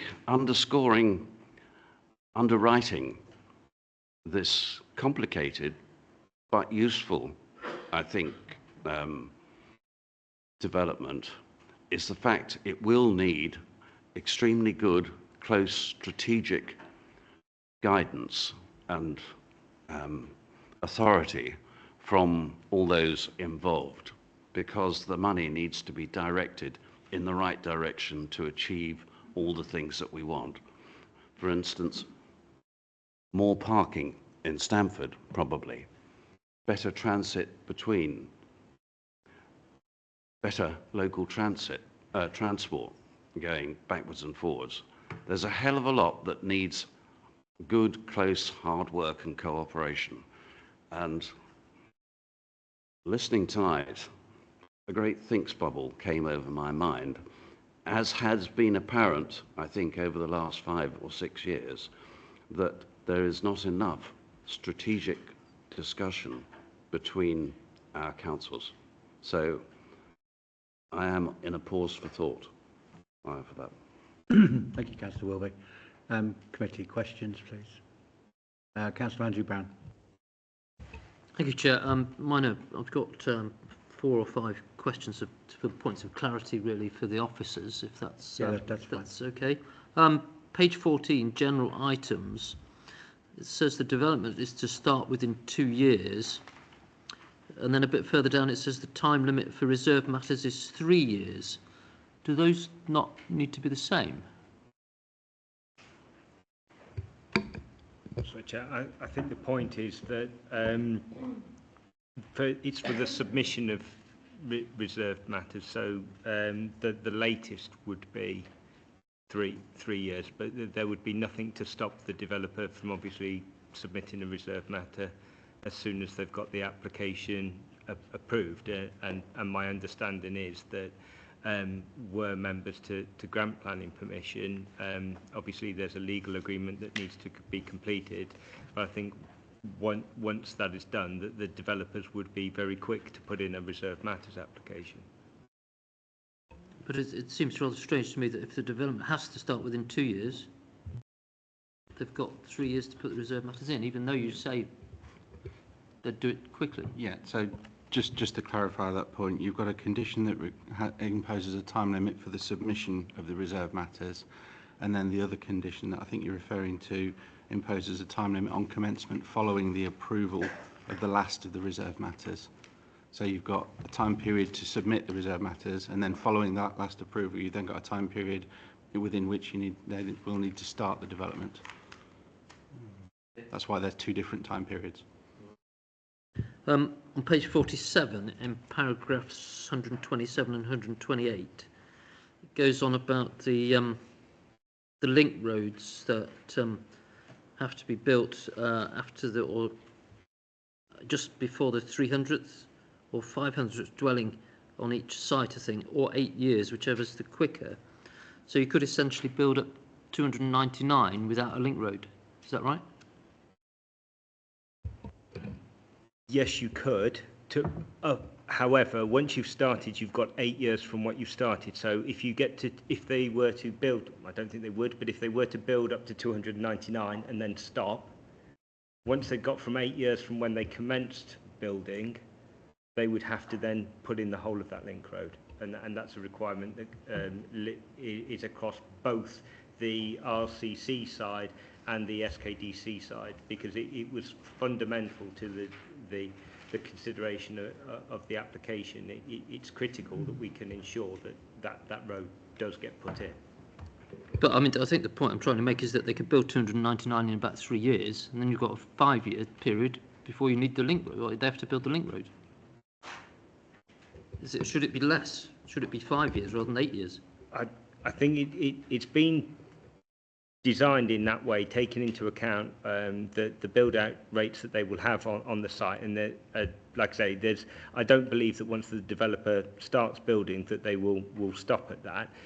But it's also tied. Part of the reason for the 8 years is because it's linking both developments. So we also have to take into account the amount of houses that they can build on the SKDC side as well. So what's the sanction if the link road is not built? Ultimately, because it would be in a legal agreement, it would be to the courts and enforcement action. Okay. All right. Thank you. Councillor Smith. Thank you, Chair. I noticed that the Local Highways Authority concluded that the proposal would not cause any severe impact on the surrounding road network. My guess is, I mean, we're talking about, along with the SKDC development, we're talking about 2,000 houses, so that surely would be a significant impact on the surrounding road network.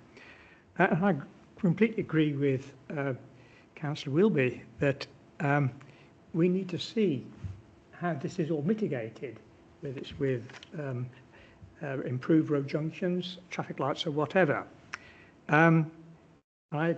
We did have from the agent they did have modelling of the numbers of cars expected on the various parts of the road network. If this is passed and it comes back for a full application, will we see those modelling and we'll be able to make comments about how they should be mitigated?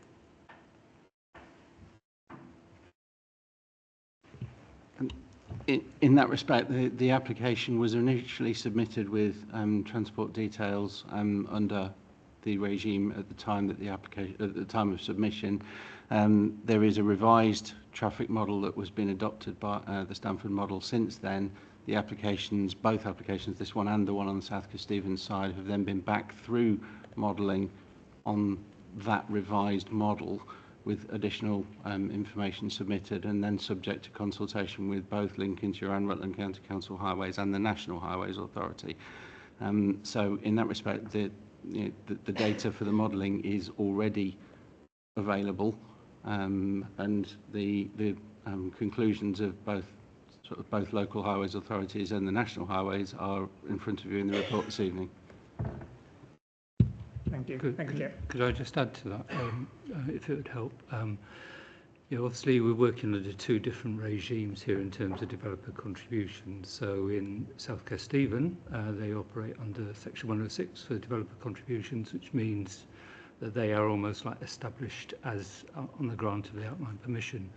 In Rutland, we operate under Community Infrastructure Levy, and that means that we can determine what the use of that money is as and when it comes forward for development. In both cases, they have to meet the legal tests for how we can use that money.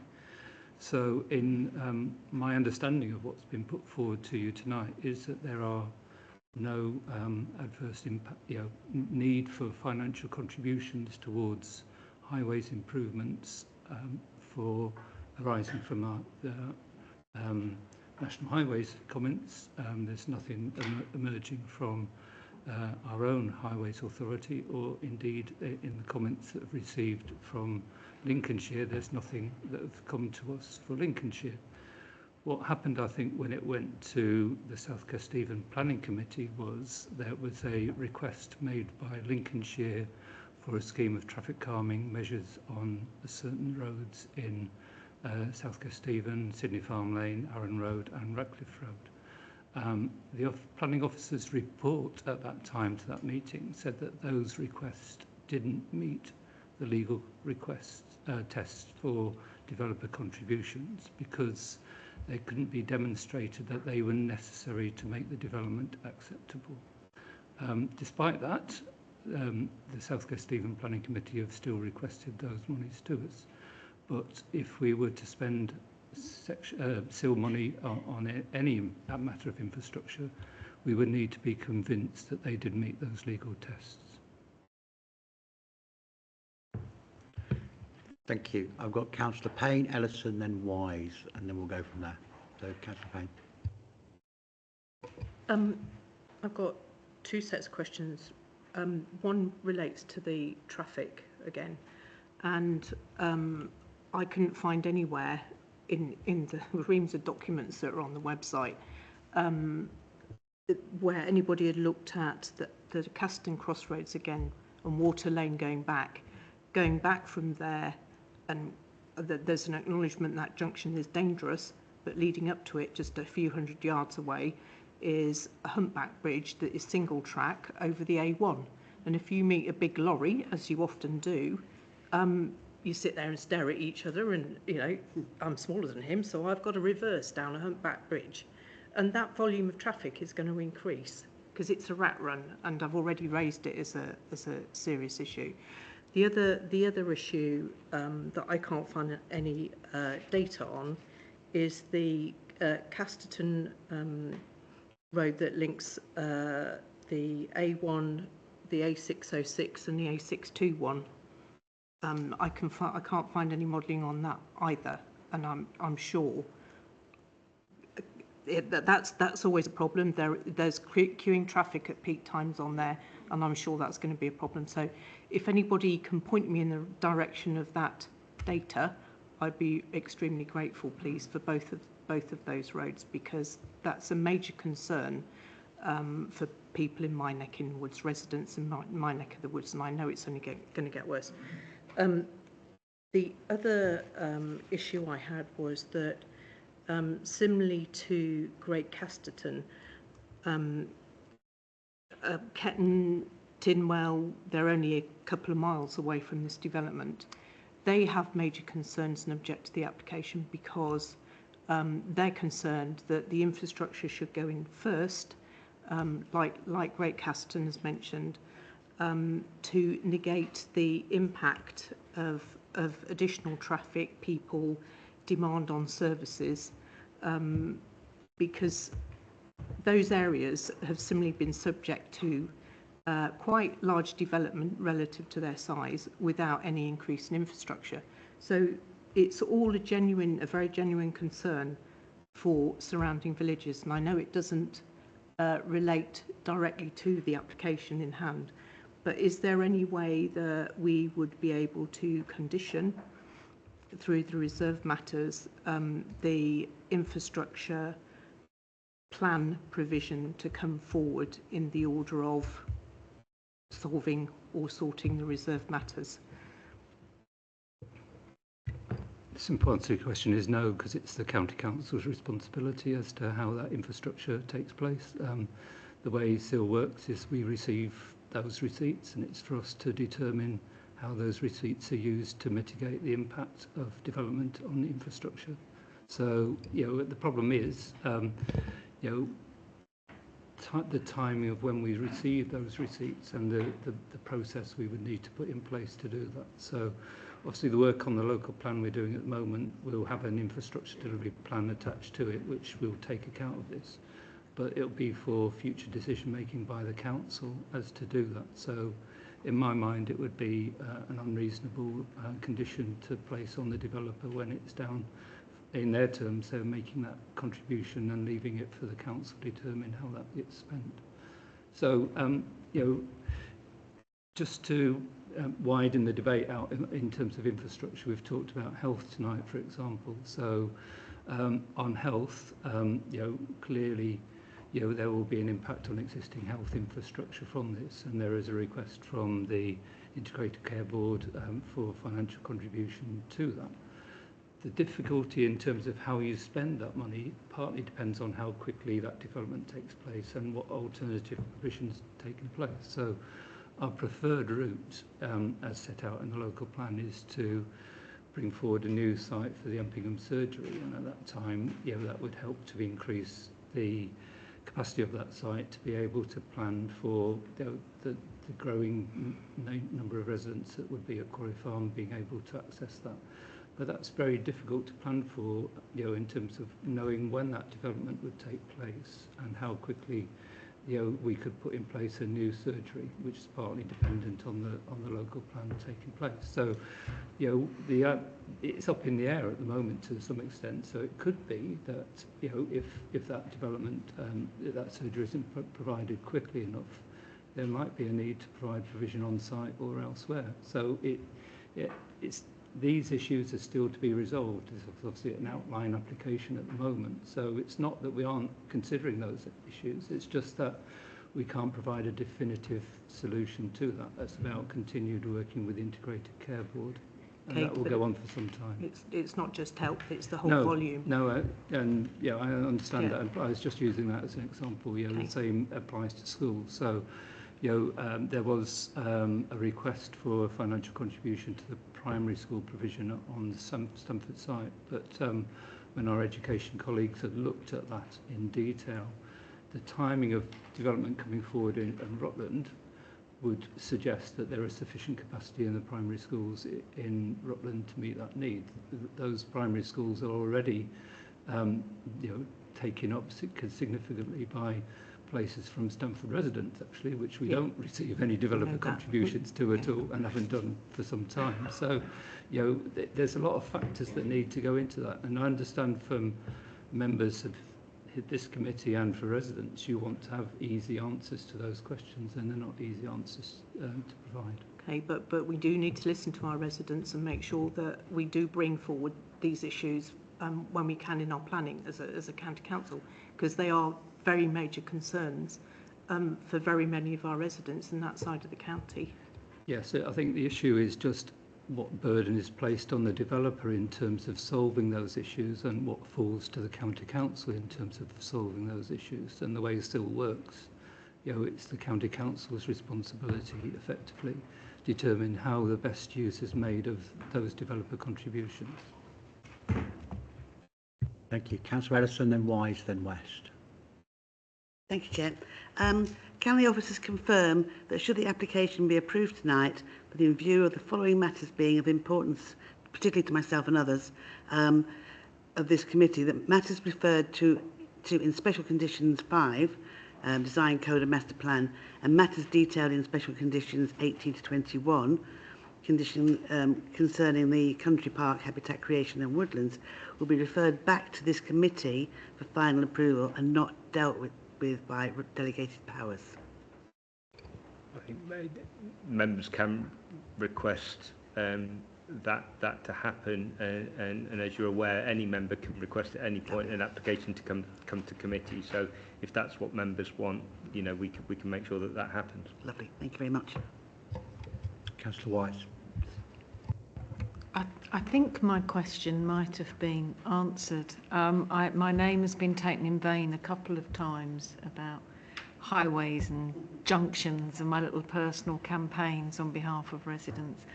But I do share a number of the concerns. We have got a number of quite dodgy junctions, to use layman's terms, around this area.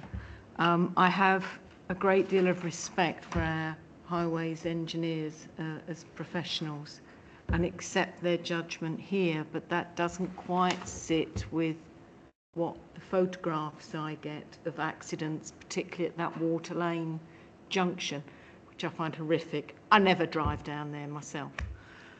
And so I think I take Mr.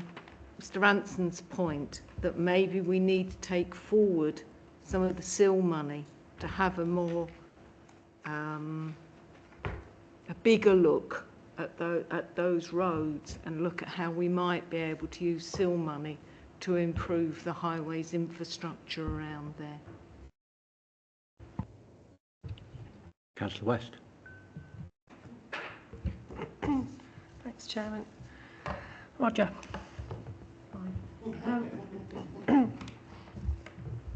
Conditions. Andrew mentioned that Link Road is built at 300 houses as a condition. I can't find it at the moment, but is, bearing in mind the concerns several other members of the committee have raised already, is that something that we could amend? Could we make that, could bring that forward in agreement with the applicant so that it's built after 200 houses, for example, to try and lessen the impact on surrounding roads?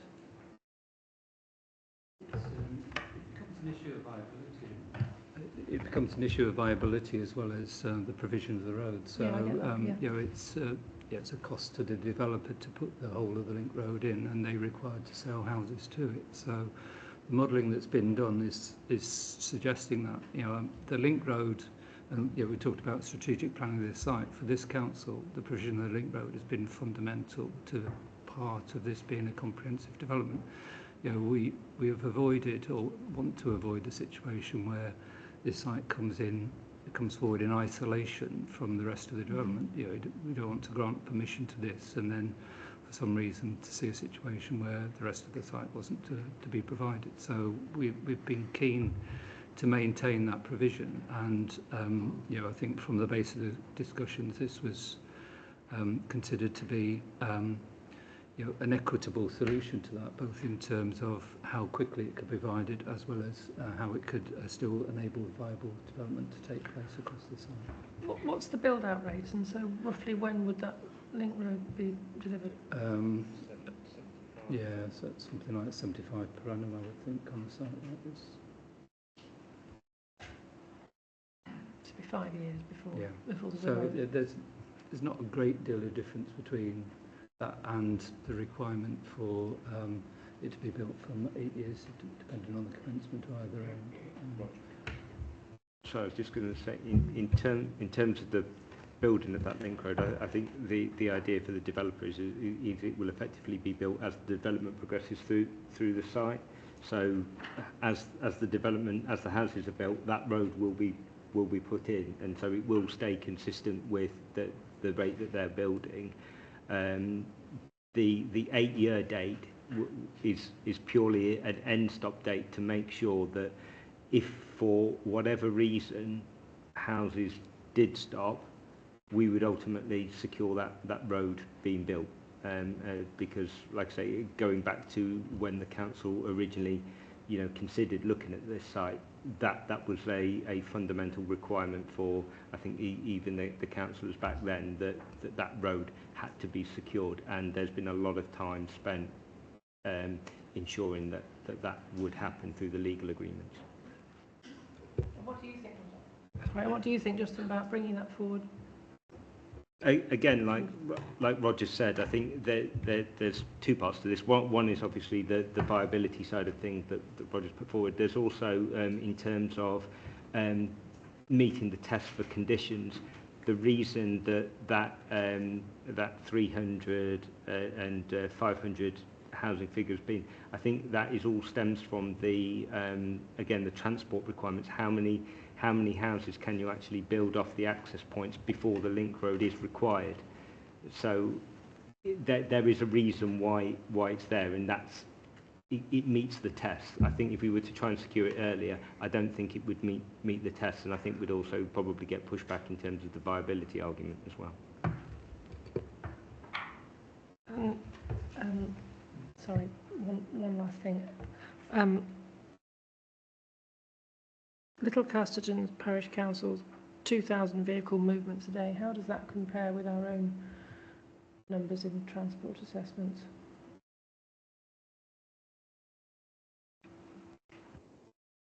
If we have that. A comparison with what? Right, Ian Dobson, Little Casterton chairman, said that the road through Casterton took 2,000 vehicle movements a day already, with 10 HGVs a day and no pavements. And so I just wondered whether that was a figure that we'd taken into account, or whether that surprised us, or whether it was... I mean, within the model, the model is huge, and I can't remember all the trip rates and what vehicles go where. But at the time when it was assessed, all the trip rates and the distribution of, you know, what vehicles go where and what is attracted to the development as well, that was all assessed. So I don't know whether 2,000 through Little Casterton is, if that's over an entire day, then I don't guess that's probably quite typical. Okay. Thank you. Councillor McGrath. I'm not 100% sure where this question is going to lead, but I'm thinking about the traffic. And I'm widening out from just thinking about what the volume of traffic is, but I'm considering, where do people need to get to? And some of the answers are obvious. So for school runs, we're hearing that the children on this estate are going to go to school in Rutland. For shopping, we can be pretty sure that the residents are going to go to Waitrose, because if you lived on the edge of Stamford, why wouldn't you? Where are they going to work? That's the thing that is bugging me. And I haven't heard it being discussed. It's been mentioned a little in the context of land dedicated to employment use, but I'm just not seeing it. And just for comparison, anyone who knows me knows that I haven't lived in Rutland all my life. I lived in Leicestershire for a long time, and I'm quite familiar with driving past East Goscote, which was a brand new village, I think probably back in the 1970s. I've just looked up its population. It's a shade under 3,000, so it's a bit bigger than this development is going to be. But I know that there is a huge amount of employment space dedicated in East Goscote. There are workshops, there are factory units. That's aside from retail. And when I look at this proposal, I'm seeing quite a small retail space in the centre of what is actually quite a large development. And I have to wonder, where are all these people going to work? Are they going to commute to Peterborough or Grantham or what? I don't know if anyone knows the answer, but... It's a really good question, isn't it? So I think, first of all, you have to consider the application that's here before you as it stands. But in terms of strategic planning, then clearly there's a responsibility on both South Kesteven Council and Rutland County Council to make provision for employment to meet identified needs, and to do that through their respective local plans. And I've been involved in this scheme probably longer than anybody else in this room, in the sense that I commissioned the initial work for it in South Kesteven. So originally the ideas around this site were that houses would be provided here on the basis that, as Councillor Corby had referred to previously, there were other employment sites in Stamford and elsewhere that would provide those local employment opportunities to support the level of housing that's being provided here. Now things obviously change over time. South Kesteven allocated this land for development in its local plan. It's in its adopted local plan from January 2020 and had provision for employment land elsewhere as part of that. They are doing a review of that plan. That plan initially, at its Regulation 18 stage, took out one large site on the western side of the town at Exeter Fields, which did include land for 11 hectares of employment as part of that. And there is now, I believe, a planning application still to be determined for housing on that development. So South Kesteven have to satisfy themselves about whether they're making sufficient land for employment to meet the needs of that of Stamford going forward. Equally, we have to consider, are we meeting the needs for Rutland going forward? And in terms of the allocations we've made in the emerging plan at the moment, then we're trying to maximise the amount of employment to reflect the housing that we're providing within that plan.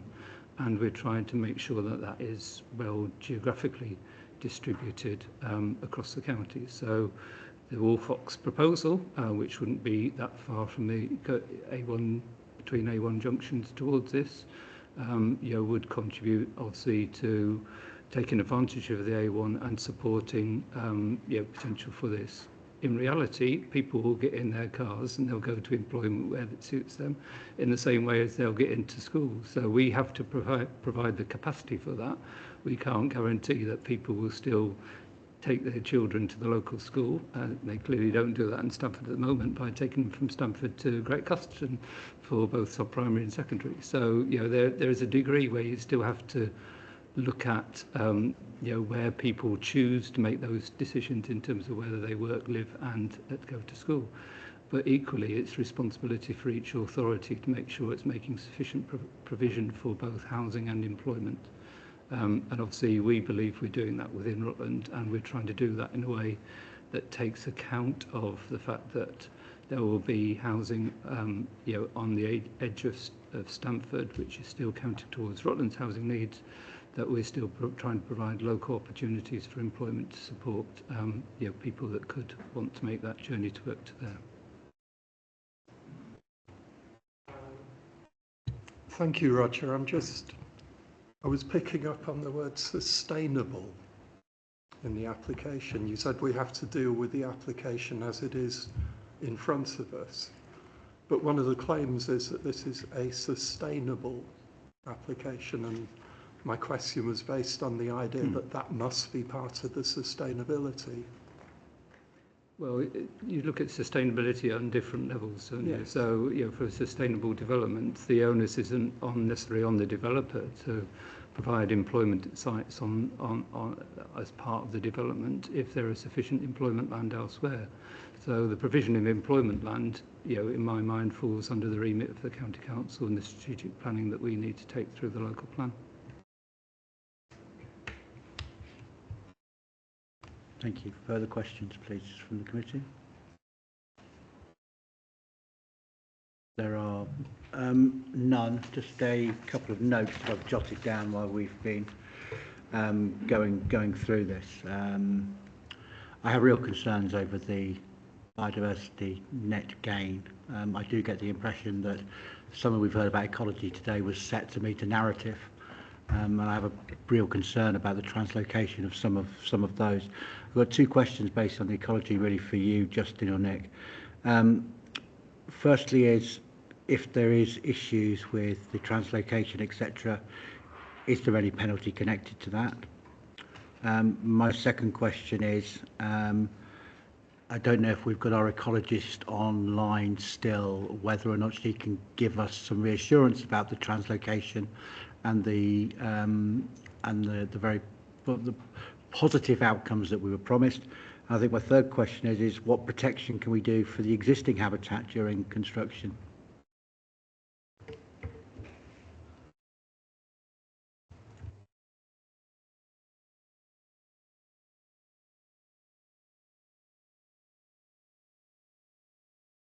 I think if we bring in Vanessa first of all, and then our ecologist from Leicestershire, and then... And obviously if the committee have got any other questions for Vanessa, please feel free to reach out. Good evening, everybody. Can you hear me? First question. Sorry, Vanessa, we're just trying to turn you up.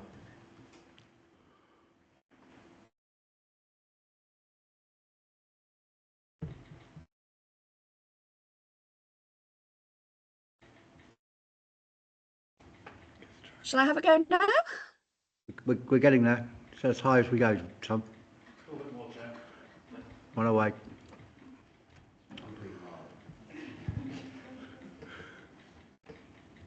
What happens to the good old knobs of the old thing? You just turn it up. Vanessa, can you just say hello so we can hear you? Yes, of course. Yes. Oh. Hi, everyone. Yeah, that worked. Vanessa, I don't know. Deafening you. I don't know if you heard my question, but obviously we heard a lot of potential positive outcomes about translocation of the habitat, etc. Obviously, you're the expert from Leicestershire that we rely upon.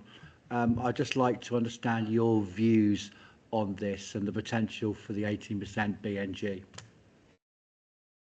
Yes, of course. So just to introduce myself, I'm the team manager for ecology and biodiversity at Leicestershire County Council. Our service provides specialist support to Rutland County Council in order to allow the discharge of duties and responsibilities with respect to ecological legislation and good practice.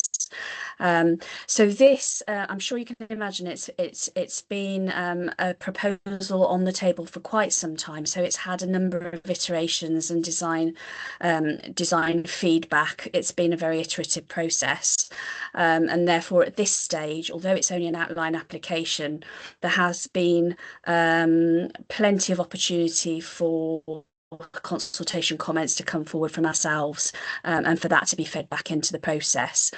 What I would say, though, is that because this is an outline application, we are very much at this stage relying on outline information for ecology decision making, because what we would expect and what is the usual and correct approach is that the details of management and monitoring would follow. So what that means is, whilst we do need to have some confidence in the information that has been provided as the baseline, there is still an opportunity at both remaining matters and at condition discharge to get that detail forward and to get it right. And I do think it's important to emphasise that, because when we're dealing with ecology, we're dealing with the natural world and a lot of uncertainty. So what we need to try and do at remaining matters and condition discharge stage is to try and tie down some of that detail to reduce certainty. So what I would say with regard to the question that was asked is that translocation is a very, very variable in its results, and quite often that relates largely to soil condition. And as the ecologist present this evening did highlight, there was already a site translocation that happened. Now, although that translocation did happen, my understanding is that the ongoing management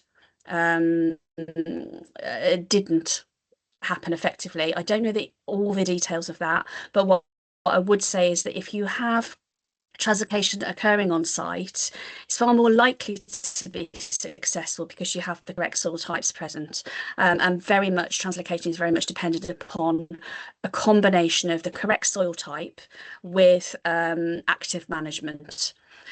So whilst we can't be certain of success in this situation, and we never can, unfortunately, in ecology with the natural world and the various uncertainties that we face, I would like to think that, particularly since a lot of it is on-site propagation and ongoing management, that therefore we would have a higher chance of success. In the event that it's not successful, that is where the detail that will be forthcoming at Remaining Matters would start to become effective, because the ongoing management and monitoring allows for correction to happen. Obviously, if you end up in a worst case scenario where the difference between what you would like to see on site and what is actually happening becomes uncorrectable, then at that point, obviously, you're resorting to the planning process and enforcement action. So there's quite a few stages in there at which you can have correction. And so it's about obviously having the ongoing support of the ecology team to continue to provide that feedback on the monitoring process as you go along. Thank you, Vanessa. I hope that covers it.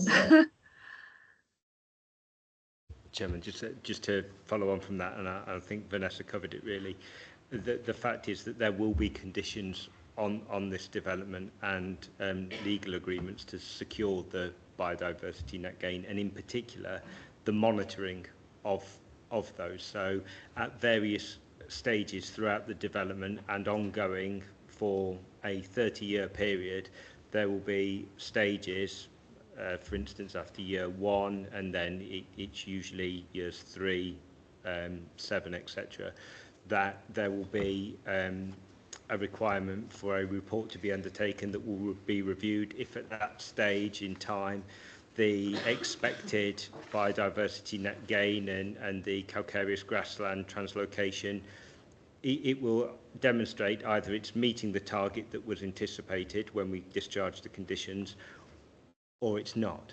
If it's not, then at that point we get in and we secure additional enhancements to rectify that, to get things back on track.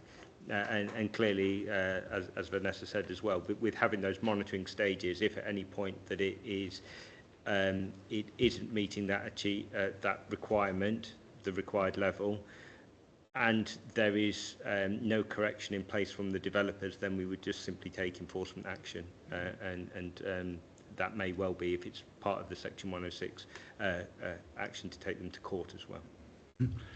Thank you. Unfortunately, well, then it's probably too late to get the grass back. My understanding is, therefore, can the BNG plan be part of the Reserve Matters application when it comes back, so the committee can discuss? Yeah, it's one of the conditions, so it wouldn't necessarily be part of the Reserve Matters, but if members, when making a resolution tonight, if you are minded to approve it, if you advise which conditions you would like to come back on this development, or if it's all of them, then we can ensure that those relevant conditions do come back to committee for consideration. I think that's for the committee to decide, but my feeling is that some of these are so important. If we were minded to approve, I do believe they should come back to committee, but I can take the views of the committee as we go. Committee, have you got any questions for our ecologist Vanessa while we have her online? Seemingly not. So thank you, Vanessa, for your time and attending. You're welcome. This evening.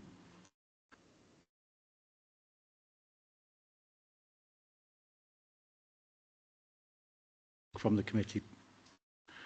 In that case, we now move to the recommendation to approve. Could I ask for a proposer and a seconder?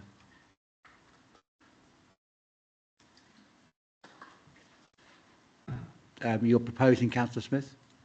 That's not what we're looking at, some of the proposers have been. So yes, I would propose application 2022-0227 MAO, outline application residential dwelling. Thank you. Please have a seconder. Councillor Ellison. All those in favour?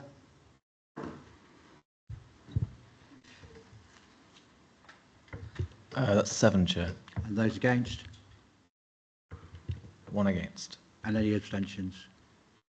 2 abstentions. 2 abstentions. That's carried, Chair. So the council is, so the proposal is moved. Thank you.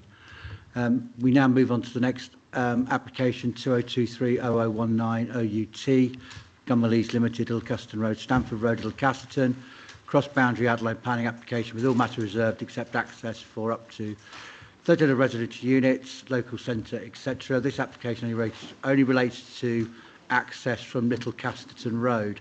The recommendation is for approval, subject to conditions. Mr. Thrower, if you'd like to present the report. Thank you, Chairman. I'll just wait for the public to leave.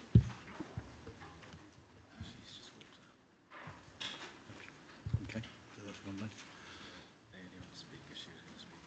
Okay, so proceed and speak. It's 9:30 when we go for extension. Yes.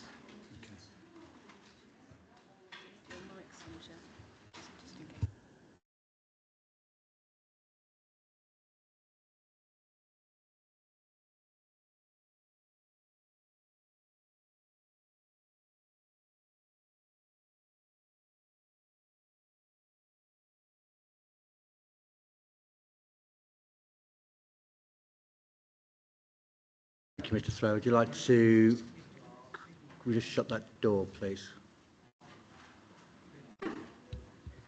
Tom, just close that door. Thank you. Mr. Thrower, thank you. Thank you, Chairman. As you said, this application is an outline application connected to the previous proposal from this evening in relation to access to the wider sustainable urban extension from Little Casterton Road.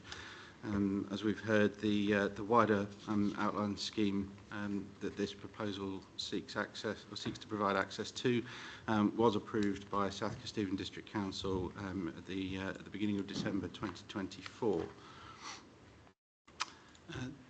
The application site essentially encompasses a section of Little Casterton Road immediately to the north of Stamford.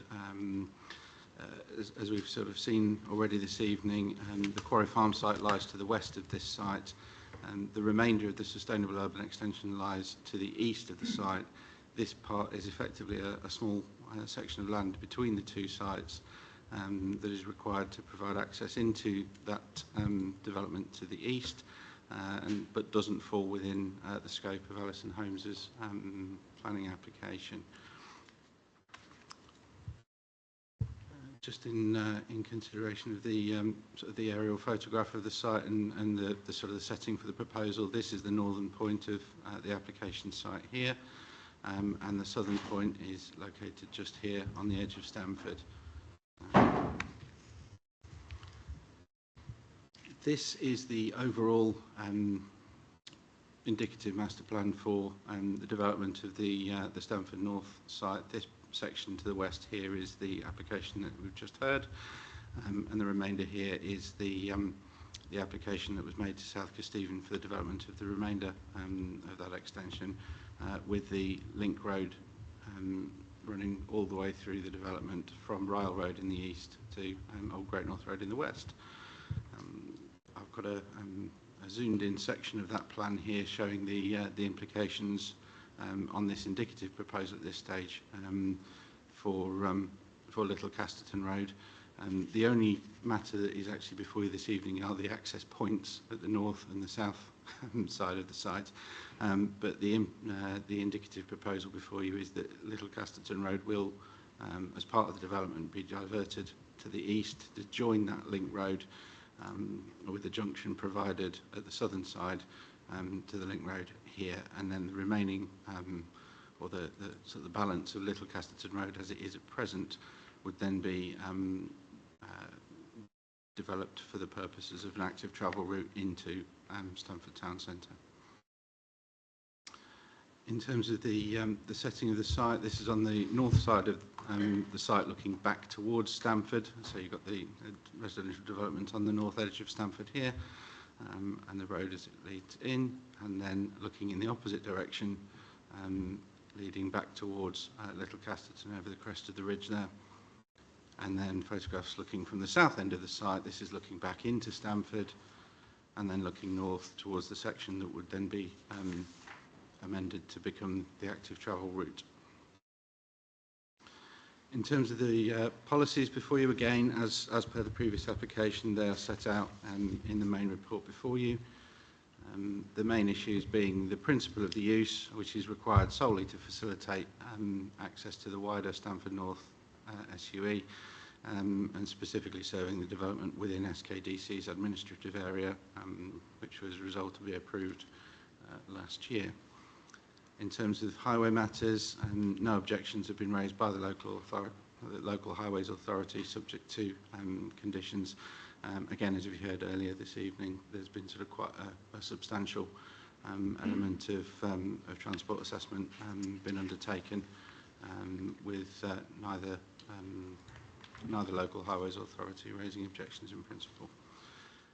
So in conclusion, therefore, as we've noted, the proposals are related solely to access the proposed Stamford North Sustainable Urban Extension, with the Highways Authority raising no objections, and on that basis, officers consider there are no grounds on which refusal of the scheme is justified. Thank you. Dave, am I right in thinking our speaker has left? Yeah, it appears so, and I believe the applicants only wanted to speak if there were other speakers. Is that still the case? If you're happy with that. Yeah, sure. Yep.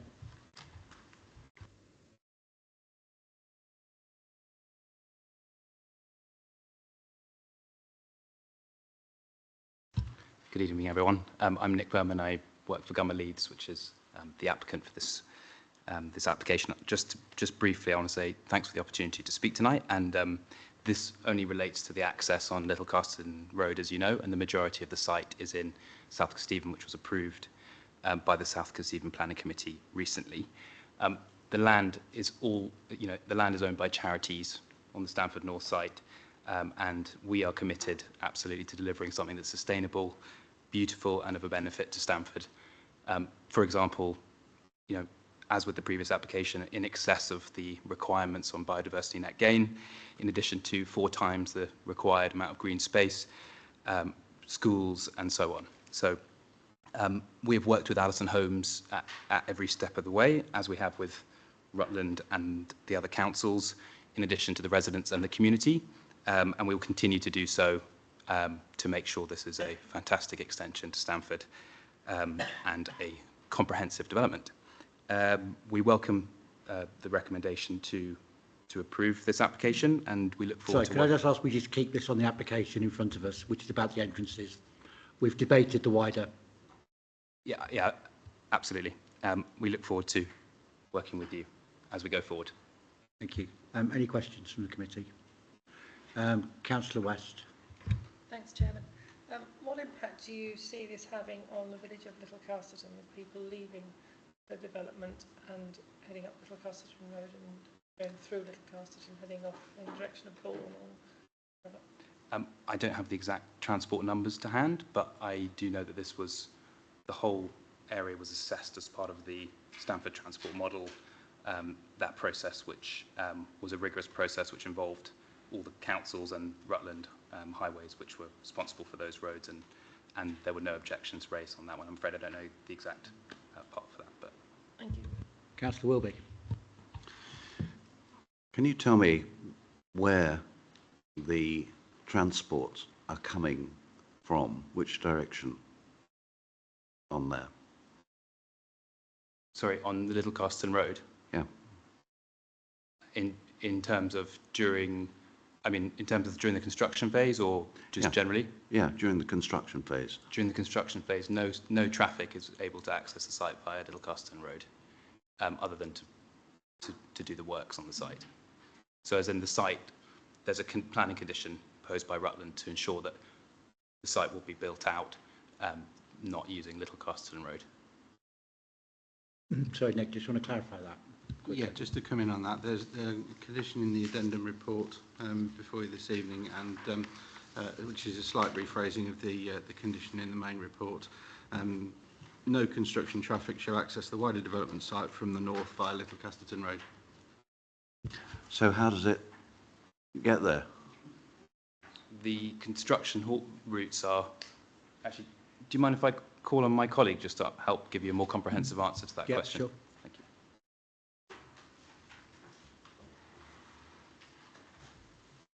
Good evening, members. Yes, I think the short answer to that is that as part of the South Kesteven application, we'll be putting forward some haul roads, principally from Royal Road, potentially some, and again, we've got an environmental management plan to be agreed before any of this can actually carried out. So there's some potential from the south, but specifically the condition that your office has referred to is that none of the construction traffic can come down southwards, i.e. from Little Casterton to the site to serve any of the development during the construction. Okay, it can't come down southwards. So does that mean it can come northwards? So, I mean, again, that's what the environmental construction management plan will need to determine in agreement with South Kesteven and Lincolnshire to do that. The other option which we've explored with them is haul roads from Royal Road as well, because principally we'll be likely to be starting on Royal Road. Ultimately, the link road will provide the link and all of the development can be done from there, but haul roads as part of an environmental transport management plan. So I think it would help all of us the sooner we get that, transport plan, because it is crucial, because both those ends of the road, quite busy places, and particularly this one here. So we would need to know how your folk get in, and certainly we wouldn't want them coming from Little Casterton, which has got a very bad junction just up to the north there. Yeah. Your condition will prevent that. So. Okay, thank you. Sorry, just to confirm that the condition effectively stops anything coming down from the north, from Little Casterton down. Sorry, yeah, you do it on your mouse.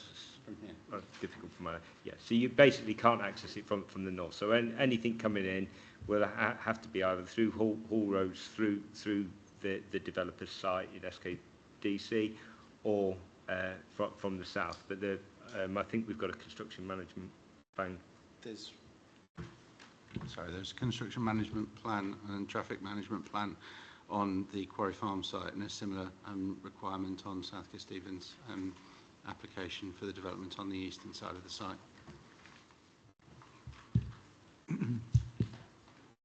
Julie.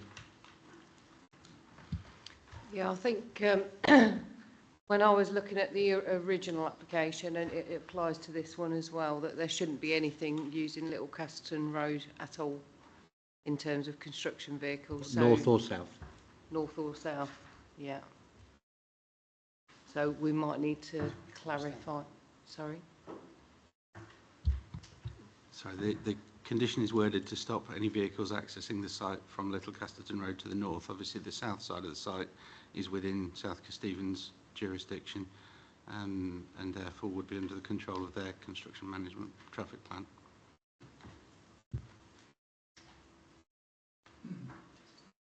So we've got two different construction management plans. Okay.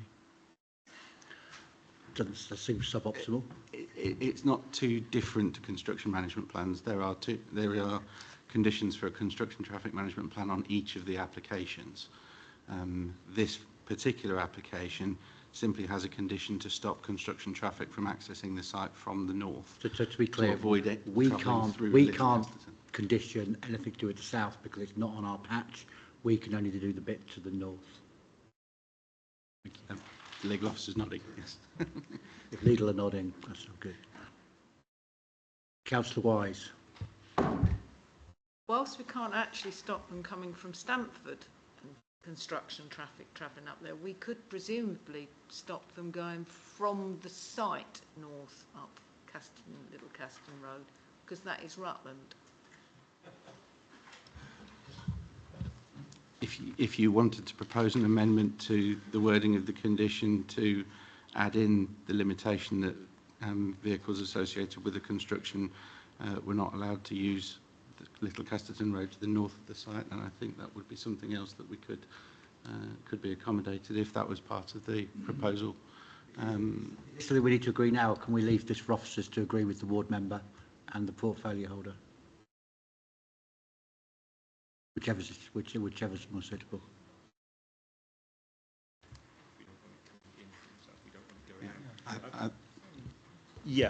I think we just add it that no access or egress of construction vehicles shall be from the north of the site via Little Castleton Road. So I think we can just add it on, Chairman. Thank you. Okay, fine.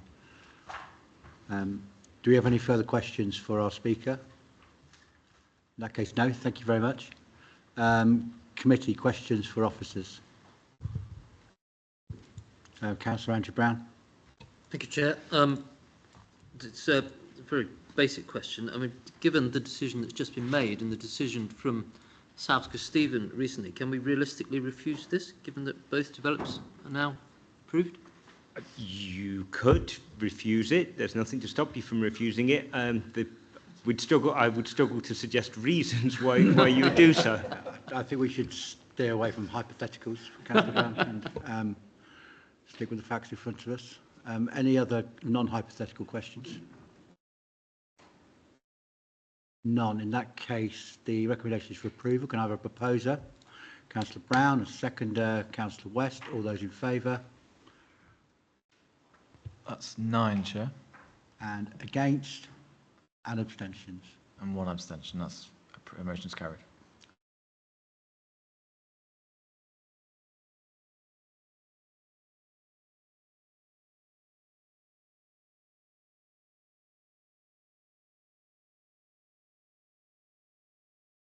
Thank you all for your attendance. Thank you, David.